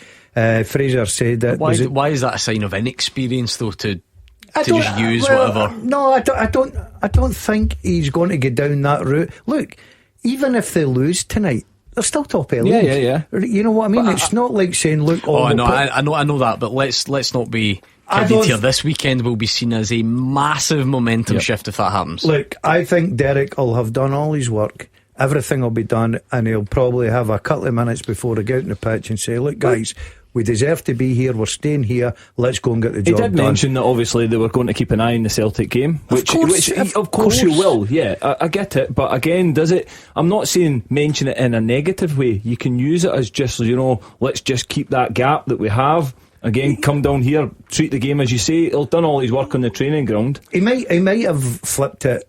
Look, we don't know what Derek McInnes has got to say, right? He's a manager, he's been round the block many times. He might have, if Celtic lost today, go, what a great opportunity. But he'll have probably deep inside thought to himself, it's got to take a big ask for Motherwell to get 3 points today. So he would have probably known that gap was going to be down to 2 by 5 o'clock tonight. Does that prolonged break for both of them? Kilmarnock didn't have the cup and Hearts didn't have the cup, so they've been idle for a fortnight. Does that make any difference to them? The difference for me, Hugh, is I think Hearts get into that in a better position because I heard Neil McCann saying, look, we've had to stew on getting thumped 5-1 with Falkirk, for the last 2 weeks, and we're stewing on it every day. Whereas Hearts aren't. Hearts are just riding the wave. They're going along. They'll be loving training. They'll be loving their break, everything but about for me, it. Ideally, Hearts would have wanted a league game next week. They just want the league games to keep coming and coming. I think when you've got winning momentum as a player, you feel good about yourself and you don't want that break. You don't technically want that. It can work for you or against you, but put it this way, the break also gives them the extra week to get the Shanklins and Devlins in that back. I'm thinking of the difference that the build-up of momentum has made to Celtic. 5 games now, starting in Stuttgart, 2 at Ibrox, 1 at Pittodrie, this one today against the team who by common consent have been the best in the Premier League or the Premiership this season. That's 5 games, no breaks, almost short space of time. But come on, you're going in against. It's not like you're going in against a Celtic tonight. You're not going in against a Rangers teams that are round about you, a Motherwell at Fir Park. You're going in against a team that has come off a 5-1 drubbing. They've had to stew in it for they didn't have a game last week. They had to stew in it as well. So where's their momentum? How can you argue that momentum when they've no momentum at all either? No, they've not. But again, they've shown in spells and not for long enough in a game, because certainly the first half of that Celtic game down at Rugby Park, they were excellent. They blew Celtic away. Yes, Celtic were really poor, but Kilmarnock took full advantage of that and obviously went in 2-0 up at half time. So again, they've shown they can do it. Yeah, listen, I don't think it's going to be easy sailing for Hearts tonight, right? But I just think with the Bragas and the players that they've got, the incentive to keep that lead, it's cutting down the games. I think Kilmarnock's big problem, it's not a one-man team, but the lad Jules was brilliant for him. He was a game changer for me. I would have been more confident Kilmarnock getting out of this struggle with him in the team, but the minute they lost him, they've lost that sort of edge of scoring goals, which is the main factor in the game. Apologies for the lack of calls ongoing, trying to get that ironed out and hopefully speak to you before too much longer has passed. Hugh, because of those circumstances, they have changed this season. Motherwell are much better than they've been in recent seasons. The Celtic are in a different position to what they're normally in. There's Hearts in the mix and so on. Do you think that felt like a big moment? That feel like a statement win or whatever tag you want to put on it for Celtic today? Yes, I do think so, because the last time the two sides met, and I do understand it was under Wilfred Nancy, who may yet prove to be the reason why Celtic don't win the title, but the last time Motherwell just blew Celtic away, and this is Martin O'Neill making it up as he goes along. in terms of personnel, in terms of everything associated with the club. Serious injury. Who expected him to lose his captain? The heartbeat, Callum McGregor. And yet, he knocks Rangers out of the cup, minus McGregor.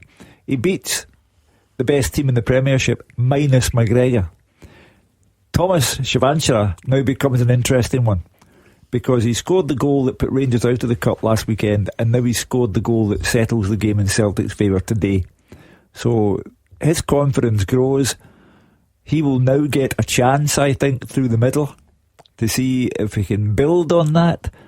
But the Martin O'Neill factor is the biggest thing in Celtic's favour. No one else could have come in and steadied the whole club, because he wasn't only dealing with the players on the park, he was dealing with all the sack the board stuff, the banning of the Green Brigade. He was dealing with a club that was in disarray, and he has performed miracles. Oh, incredible, Hugh, because I totally agree with you in the fact that the job he's doing, because that is a weakened Celtic side, and there's guys in there that moving forward ain't going to be a part of what Celtic are going to try and do, because Celtic have come back the way they've not moved forward. But the incredible thing about it is this guy could go on and win a double. It's not just win that he's. I would fancy him at Hampden Park against St Mirren, and doesn't matter how many injuries he's got, because you look at the way St Mirren are performing, lost their manager as well. So I'd fancy him to get to the final, and then you take your chance against a Falkirk or Dunfermline. But I wouldn't write them off, because cup shocks happen. But he's done a remarkable job just to be in that situation. And but he's still got a good group of players. You've got to say that about him. We'll give you the final word on this, but to you two first, if you're looking for other people to step up and can't rely on Negrin all the time, it's a double for Yang today, man of the match performance. Yeah, I've said it from day one. He's not the player I think is going to take you to the next level, right? But there's something about him, and I like him at Celtic Park. I think he plays with a little bit more confidence, freedom. I don't know if it's the atmosphere he loves. He just comes alive. He's get when he come on to see him at first, Gordon, I always said he was too negative. Be positive, go and try and get by people. You've got bags of pace, you've got a trick in your locker. He looks like he's doing that, and he's starting to get rewards by scoring goals, and he's becoming a threat. But I think it's going to need more than Yang. Chavanchara has got to step up. That's 8 for the season. I don't think it's a bad return for a winger. If you're saying Celtic are not at their fluent best, he could quite clearly get double figures by the end of the season. Yeah, and they'll be certainly hoping he can get double figures, because again we've mentioned that they've not got that out and out striker that's going to score them a barrel load of goals at this moment in time, so they're relying on your Negrins, your Yangs, Chavanchara. They'll be hoping that he can step up and get a few goals. But I think again Martin O'Neill's probably played a big part in Yang as well, just building confidence in him. You mention him going forward and not being negative. I think that'll be the message from Martin O'Neill. It'll be, wingers, go forward, go and take your players on, go and beat your full backs, come inside, get your shots away, create opportunities. And I really do, you can't speak highly enough of the job that Martin O'Neill's doing, because for me it is a really average squad that he's got, but that's what he's got between now and the end of the season, to try and win 2 trophies. Again, for me, if he can manage to get the best out of the players that he has at his disposal, that's a true measure of how good a manager he is. Rumour has it, Hugh, he ran off and cupped his ears after the goal and was aiming at you. Well, what I would say about the Yang is that the very obvious observation to be made is consistency. I remember last season, Saturday night, Celtic played at Paisley, and Yang was fantastic. He scored 2 goals. I think both were headers, and also made a terrific goal for Dalziel Maeda. But the season still ended with Celtic in the cup final playing Yang and lost. So consistency has been his problem. But many congratulations to him today. It was a huge match for Celtic, and he was the star turn. Now we'll go to the next game and see what he has to offer. Because, look, Gordon, this is maybe not the priority tonight. This is, it's well done to Celtic. It's a good result. It's a significant result potentially.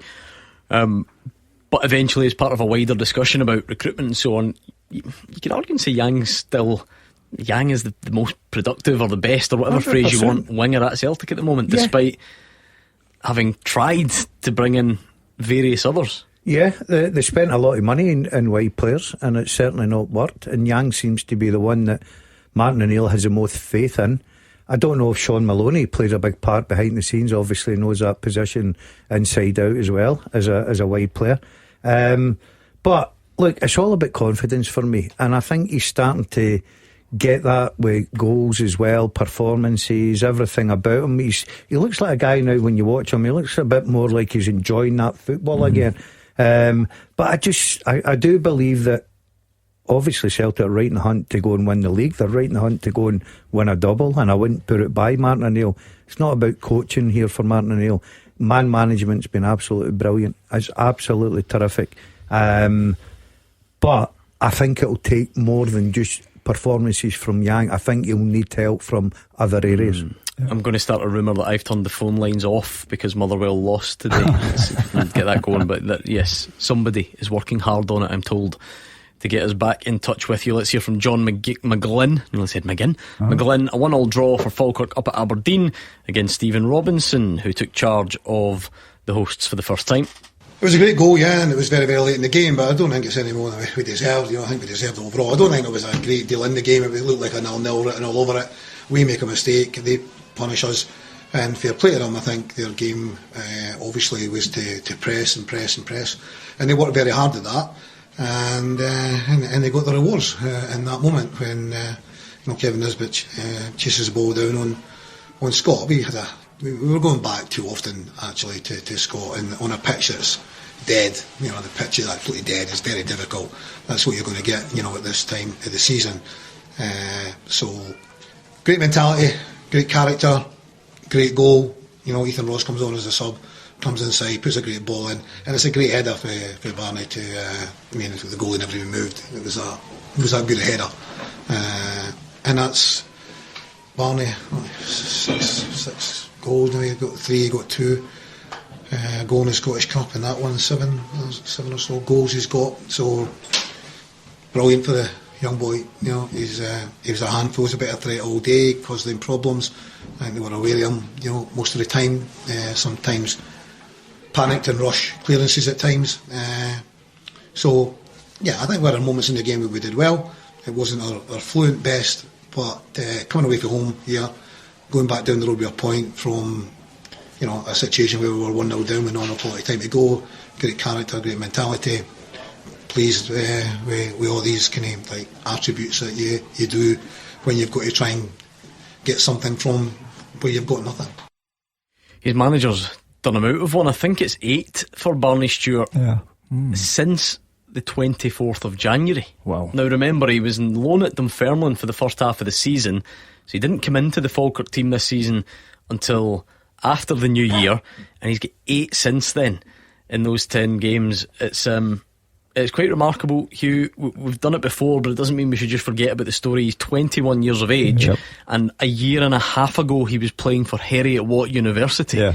He's scored a hat-trick against Hibs. It's a goal at Pittodrie, a double against Kilmarnock. These are not small, insignificant milestones that he's reaching. The fixture made all the more difficult for Falkirk because of Stephen Robinson's appointment. You have to think that heightens the Aberdeen performance levels, but they've hung in there, Falkirk. Barney Stewart, one of the stories in many stories this season, and that is terrific goal scoring form in 2026, and there appears to be no reason why he can't go on in that vein until the end of the season. Yeah, he's been terrific, hasn't he? You got to say, just a guy that he's got a couple of goals, gets a hat-trick, as you quite rightly said, and confidence. It's a striker. I love the way manager talks. I was talking to Brian Graham, and John never stops. After the Friday night, Dundee United, they're in the semi-final. He had them in on Monday, really having a real go at them for about an hour, saying, listen, standards dropped a little bit. Just shows you what a fantastic manager, what a job he's doing. And he's bringing in guys like that nobody would have even thought about bringing into the Premier League, and they're rewarding them with goals. Arithmetically, I'm just having a look. I think depending the result tomorrow, that could seal Falkirk's place in the top 6. So not completely done yet, but that could be sealed depending what happens in that Dundee derby tomorrow. So for the newly promoted side to do that with what will be 3 games to spare, that's unbelievable. Yeah, incredible. And it's just they've been so consistent this season. They absolutely deserve it, and they will be in the top 6. There's no getting away from that, because they'll get results between now and the split. Barney Stewart's story, just when you mentioned that, 24th of January, 7 weeks ago, 8 goals in 7 weeks at the top level of Scottish football is just incredible for a guy from where he's came from. But again, you mentioned his age, and that's really brilliant for all the Falkirk fans. They've got a young kid on their hands who is scoring goals, looks confident, looks the part, and it's just a brilliant masterstroke from John McGlynn, one of many this season. Scotland squad tomorrow, not Monday. Carried away. Do you know what? Yeah, I think we're carried away, but I'll tell you what, romantic. I would love it. I would absolutely love it. I think it would just give everybody a great lift, because the boy's come in there, he's been sensational, he's getting all the pats in the back. Look, he'll probably thank his teammates, because I think Falkirk collectively as a team this season have been excellent. I'm going to try this again, right? 01419511025. Hopefully this time when we return we can get some calls on the go and speak to you about today's action, tonight's action, and tomorrow's as well. The games are over. The talking begins. 0141 951 1025. Clyde One Super Scoreboard's open line. Better late than never. Let's get some calls on the go with Hugh Keevins, Cammy Bell and Gordon DL. Is it Neil or Niall before we get off on the wrong foot? It's Niall. Niall, take it away, Niall. What's on your mind? Well, I'm not being wise after the fact, but I predict a Celtic double this year. And actually, 2 years ago, I put Mr. Keevins in his place and told him that Celtic were going to win the double. It was actually the same night that we gave Dundee a scudding. He was like, "Well, Niall, you're clutching at straws. You're looking for positivity in places that there aren't any." And then we've seen how that turned out. So I'm not who, but because often your biggest fan is often your biggest critic too. So I like that.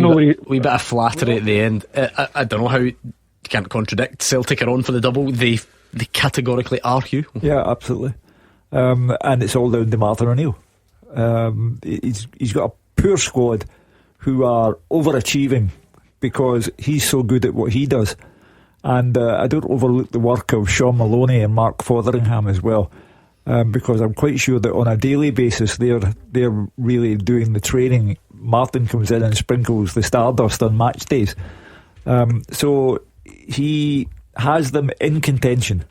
And Niall, has his firm conviction that Celtic will win a double. I can't contradict and say no, they won't, because I don't know.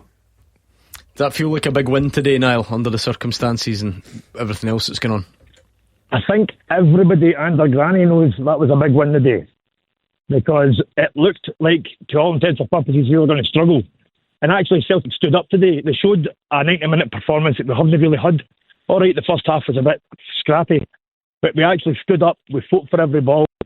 Because the players remember the scudding they got off of Motherwell underneath Wilfred Nancy, but it's a different echelon of manager we have now. It's not just a fledgling manager, it's Martin O'Neill, just like Hugh's saying. So it's, honestly, happy statue time for the man. Well, I mean, if he wins the double, that might not be humorous at all. That might be fact. I think a big turning point today, obviously we're not at the game, we just hear what's happening coming in, was that importance of the goal just before half time. The bigger one's probably penalty red card. That's a very big moment. I think if you get 1-0 Motherwell at half time, the fans are a bit anxious, you know what I mean, and Martin probably having a few strong words in that dressing room, it changes very, very quickly. Whereas they get that goal, they get in, and I think everybody was expecting second half, they come out and they go on. Yes, of course, when Motherwell give away the penalty, go down to 10 men, there's no really coming back from that for Motherwell. But I think the importance of the goal just before half time. Can't be bigger than the penalty and the red card. No, I'm saying that it was a big moment in the game, and I thought it was a goal, but just before half. It was a different game for Celtic today as well. Again, they had a number of opportunities. The one that rolls along the line, I think it was Oxlade-Chamberlain hits the post. It rolls along the line. Maeda had opportunities. Yang had opportunities. So they did have opportunities. They were a real goal threat today. From what we've seen to the contrast to last weekend. So yeah, I think Celtic are in a good place, because I really do think wins against teams like Motherwell are big moments in the title race. Who drops points, Niall? Both of them. In fact, you're from Kilmarnock, aren't you? Hearts are down there. Did they drop points? Rangers, both of them? Tonight I'll be supporting Kilmarnock, yes, for my friends. It's I've got allegiances there. I think he's going to drop points, so I don't think it's going to. There's no clear cut and dry like greyhound race of the title. I think it's going to be, there'll be some permutations, I think, before we see a finalised league table. So it's actually so refreshing. I think I could speak for. I'm not going to be so arrogant to think I can speak for all of Scottish football, but it's refreshing to see such an enticing top six and bottom six. It's actually the split for once in its sorry life has actually worked this year. It's actually going to give us like prime time football. I actually think it's worked in different ways in loads of other years. If you talk about the fight to get in it, and then the fact that the bottom six all play each other, and you've got that trapdoor of the playoffs. I actually think it's worked a lot. This is the first time that we've had a title race that looks like this, and then that's going to be intensified by the split. 100%. I think in years gone by, we've had where the last game going into the split, we've not known who's going to be in the top six and the bottom six. This year it looks as if that'll be settled very, very soon, if not next weekend. Could be this weekend potentially. So yeah, but I think you're right. We've now got a race that we've got 3 teams for me at this moment in time that are in that title race, and you've probably got 4 teams at the bottom that can all switch places. So it's really exciting for Scottish football. Thank you, Niall. What about Kevin? Hi, Kevin. Hello there. What are you thinking? It's just regarding the refereeing performance today. I thought it was very card happy against Celtic players for minimal contact, but the blaring mistake that he's made was a penalty decision. He's 7 yards away, and Dyson Maeda is ready to header the ball into an empty net when he wrestled to the ground, and John Beaton can't see that, and it's having to go to VAR. I mean, that is total incompetence in my mind, and I think it should be took. That's the last 2 games that he's refereed in the league where he's denied Celtic a penalty, but his VAR had said to pull him over. Yeah, but I mean, seeing the VAR era, I mean, of course, technically you're right, Kevin, but John Beaton still gave you the penalty against Rangers. He still gave you the penalty today. Is it really worth getting this upset about a decision that actually goes your way in the end? No, John Beaton never gave it. The referee gives the decision. I mean, it was clear. It's blatant. How can he know? If he can't see that for 7 yards, he shouldn't be officiating at a top level. That's fine, Kevin, but I feel like you're ignoring the point. When we've all got decisions about sort of how outraged we get and like what the big issues are versus the small issues. You got a penalty, and Motherwell went down to 10 men. So that's the big outcome here. May I add? What's that? Sorry. Thoroughly deserved. They get down to 10 men. Kevin, what's your thoughts? I'm getting a lot of texts from the Oxlade-Chamberlain should have been sent off. Tackle. The Oxlade-Chamberlain one was as soft a tackle as you'll see in Scottish football. But once he was already on a booking, what about the next one he made? It wasn't a hard challenge. The Motherwell player had the same tackle what Oxlade-Chamberlain made 15 minutes after. No, that's not asked though. I said once he was on the booking. What about the challenge later on that he didn't get a second booking for? He made contact with the ball first, if you watched it right. Well, I said to you, I gave you fan speak earlier on. It's John Beaton, therefore the Celtic fans all say John Beaton is anti-Celtic. Oh, and by the way, a quick look at social media is full of non-Celtic fans, shall we say, saying that it was a disgrace that Celtic got the penalty and that Emmanuel Lingela was sent off. The fact is that John Beaton on 2 occasions in quick succession has made a mistake, has gone to VAR, who have invited him to examine his mistake, and twice has come to the conclusion that he did make a mistake and changed his mind and gave Celtic penalties. John Beaton is forever cursed because the Celtic fans think that he's anti-Celtic. I think in John Beaton's defence as well, when you look at the corner as an instant, you've got 15, 16 bodies in a box that you're trying to watch a ball, the flight of the ball coming in, all these bodies moving. So I can understand why he misses, or he doesn't see the complete contact on Maeda. Again, we mentioned how long is he held for, is a goal scoring opportunity. So I can understand why he misses that, and that's why we've got VAR, because as you say, ultimately he goes to the screen and he's the one that makes the sad decision. thing about all this stuff is that Martin O'Neill tonight has had what we're calling the statement result. Celtic have, with a seriously weakened squad, are 2 points off the top of the league, but the first thing that Kevin can think of is John Beaton for a penalty that he gave. Yes. Yeah. Thanks to Kevin. What about Kenneth, who's also in Motherwell but has a different team allegiance? Hi, Kenneth. Hi there. Just a quick point I want to make. I passed on to my father-in-law that Gordon Wallace unfortunately passed away, and he was trying to remember him, and he googled his name and he started typing in GOR, and incidentally Gordon DL popped up. Oh no, don't Google him. I'm still here. There's no sad news. Well, no, he was more excited that you popped up in Google more than anything. Alright, okay. It's his Google search you have to be wary of. But no, condolences. Actually, on a more serious note, Hugh did offer that earlier on. Kenneth, what did you take away as a Motherwell fan today? Is that it? Is that the dream over? Was it over last week? No, well, last week I said before, I went up to the Dundee game and I did say I think Dundee will beat us, but I was absolutely convinced today we were going to beat Celtic. But right before the game I said the game's either going to be Motherwell 2-0 or Celtic 3-1. I wish I put both bets on because one of them would have came up. But going and watching the game, I noticed a couple of decisions that I think should have went Motherwell's way. I feel as though Maeda's elbow, like he leaned into that elbow. He knew fine well what he was doing. He's not daft. We've got professionals on the panel. They know that. They know what happens on the field. They've done that before. Well, I'm not saying they've done that, but they know it happens. And I feel as though Oxlade-Chamberlain, he definitely deserved a second yellow, I would argue. But that's not what lost Motherwell the game. Motherwell lost the game because of Langelo's lackadaisical defending at the back post. He could have done better. He should have done better. He's a better defender than what he shown himself for today. You don't have complaints with that penalty award? It was a penalty, I feel. Both were pulling at each other, yes, but Longelo, I felt as though was more all over Maeda than Maeda was all over Longelo. Maeda might have made a wee bit of a meal of it, but Masonisi's done it, Sai's done it. You could argue Raskin's done it. You could go into every other team. Hamilton for Dundee's done it. You can keep going. Every player does it. If you're in the box, someone's touching you, they're pulling at your shirt, you're pulling at theirs, you're going to go down and look for the penalty. Everyone does it. It's just the way of the game.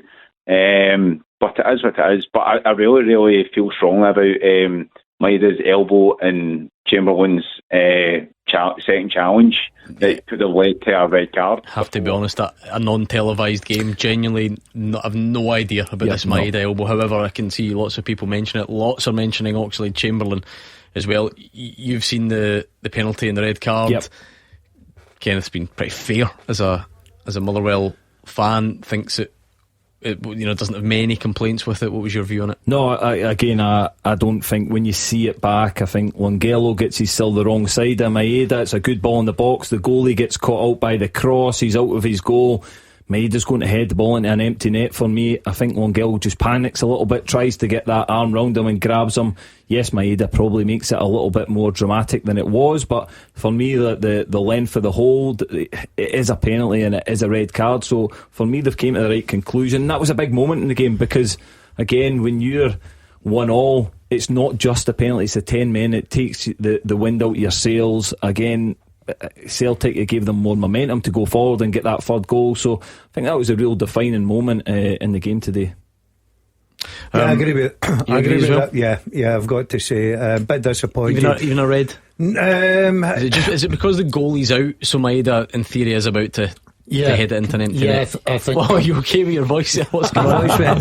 I do agree with the call. It was lazy defending, I've got to say. He's just been caught out, and I think the referee finally, when he went over his screen, Gordon, I think everybody knew it was going to be a red card and a penalty kick, so it was the right decision.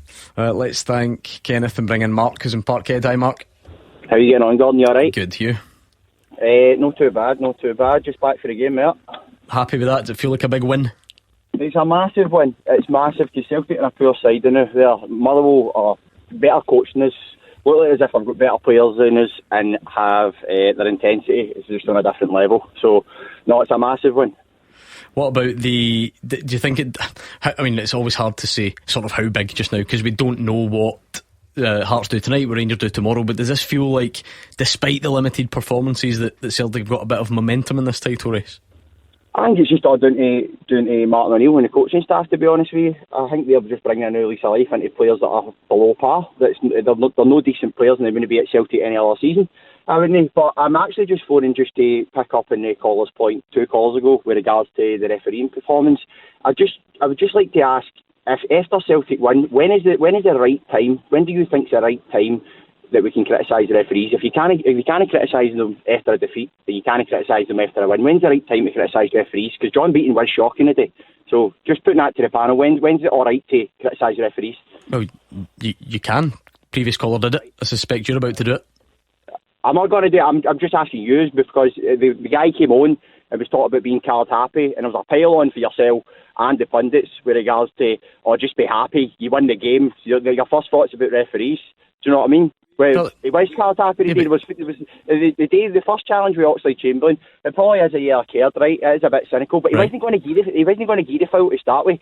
Then it goes back and books him. Can I understand that? Then after it, you just said it probably was a yellow card. Then you said you can't understand why he books him. No, I can't understand why he wasn't going to. I can understand why it is, but I can't understand why John Beaton walks away from it. Wasn't going to give a foul, gives the foul, and then goes, hey, do you know what? Actually, I'm going to get a yellow card when I didn't actually want to give the foul to start with. So, but I'm talking about after that, there was 3 cynical fouls, late challenges. There was one in Terekti, there was one in Yang, and then I think there was one in Hitati as well, where there's no attempt to play the ball for the Motherwell player. There's no cards. Motherwell's first card was about 60 minutes today. So it was kind of card happy today with regards to Celtic, and he did let Motherwell away with similar cynical challenges. That's John Beaton there again to follow up as well. He's constantly making mistakes, and it's all right to say but he's correcting his mistakes with VAR, but you're constantly using VAR because of the poor officiating in the country. Would you agree, or would you disagree on that? Well, it's just that's what VAR's there for, you. I don't know if it's about agreeing or disagreeing. The refs, for what it's worth, refs still get marked down when they make a mistake that needs corrected by VAR. But that's why I think pretty much every top league in the world has it now. So Celtic deserved their penalty, got their penalty. That's just kind of what it's there for. We'll never really know now what you almost forget what life was like without it. Mark, I've made the point that I think the Celtic supporters have an obsession with John Beaton. Why do you think that, Hugh? Where's that come from, do you think? Well, probably what you said, Mark. It's not that you're not allowed, but if it's your dominant thought after a statement when you might win the league. In a short space of time, Mark, he's made 2 mistakes and corrected his own mistakes. By the way, see on that, let's be abundantly clear about something. Not one of us spotted that Dujon Sterling handball. So this notion about mistake, I mean, if you want to be technical about it, the ref misses it and VAR helps him get there. But let's not be too clever after the event. Nobody thought that was a handball. In my personal opinion, the Celtic supporters are obsessed by John Beaton, and they're obsessed by him because they believe that he's anti-Celtic and wants to try and prevent them from winning matches. That, for me, is it in a nutshell. Mark began his call by saying Motherwell looked more intense, better coached than Celtic, and described Celtic as a poor team. I go back to my original thought on that. I think it's disrespectful to go on about the referee. It's not disrespectful, to be fair. Disrespectful to Martin O'Neill and to Sean Maloney and Mark Fotheringham, who are bringing these results together. Fair play to them, and never mind referees. Well, to be fair though, Mark did say it was credit to them. He did credit them earlier on, so I think he did a bit of both. Thank you very much to Mark from Parkhead. Apologies that was later than normal onto the phones because we had one or two technical gremlins, but that's what happens on live radio, the beauty of it. It was a big day in the Scottish Premiership. It's then going to be a big night. How will Hearts' trip to Kilmarnock go? What's your gut telling you? My gut's telling me that Hearts will find it difficult tonight at Rugby Park, but I think they've got enough in their locker to keep that gap to 5. Right, okay. Draw. Oh, so advantage Celtic over today. I think a draw tonight and a Rangers win tomorrow. Okay, well, it's going to be interesting for sure. Thank you very much for your company this afternoon. The guys are back tomorrow 4 o'clock to take you through everything else you need to know, and enjoy the GBX, which is up next.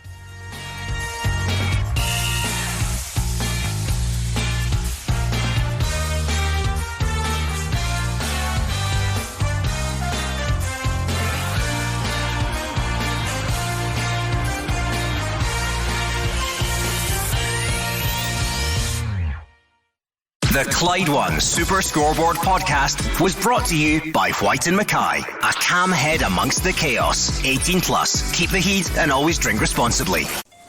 Private healthcare sounds pricey. At Benenden Health, it's less than £16 per person per month. Just for GP calls. For a 24/7 GP helpline, physio, diagnostics and more. Now, tell me. All about my medical history. No medical questionnaires or hidden charges. We like to call it healthcare done different. Spot on. Benenden Health. Healthcare done different. Fee review periodically. 6-month wait for some services. T&Cs apply. Selected surgical procedures after 6 months. 24 in Northern Ireland. UK only. Visit benenden.co.uk. The all-new, all-electric Toyota CHR Plus. Sleek, stylish and quietly reliable. Available with 0% APR representative with £1,500 deposit contribution and save £1,500 with the electric car grant. Get that Toyota electric feeling. Visit your nearest Toyota centre. Price from 34495. Available on Toyota PCP when financed through Toyota Financial Services by 30th of June 2026. Optional final payment. Indemnities may be required. See website. T's and C's apply.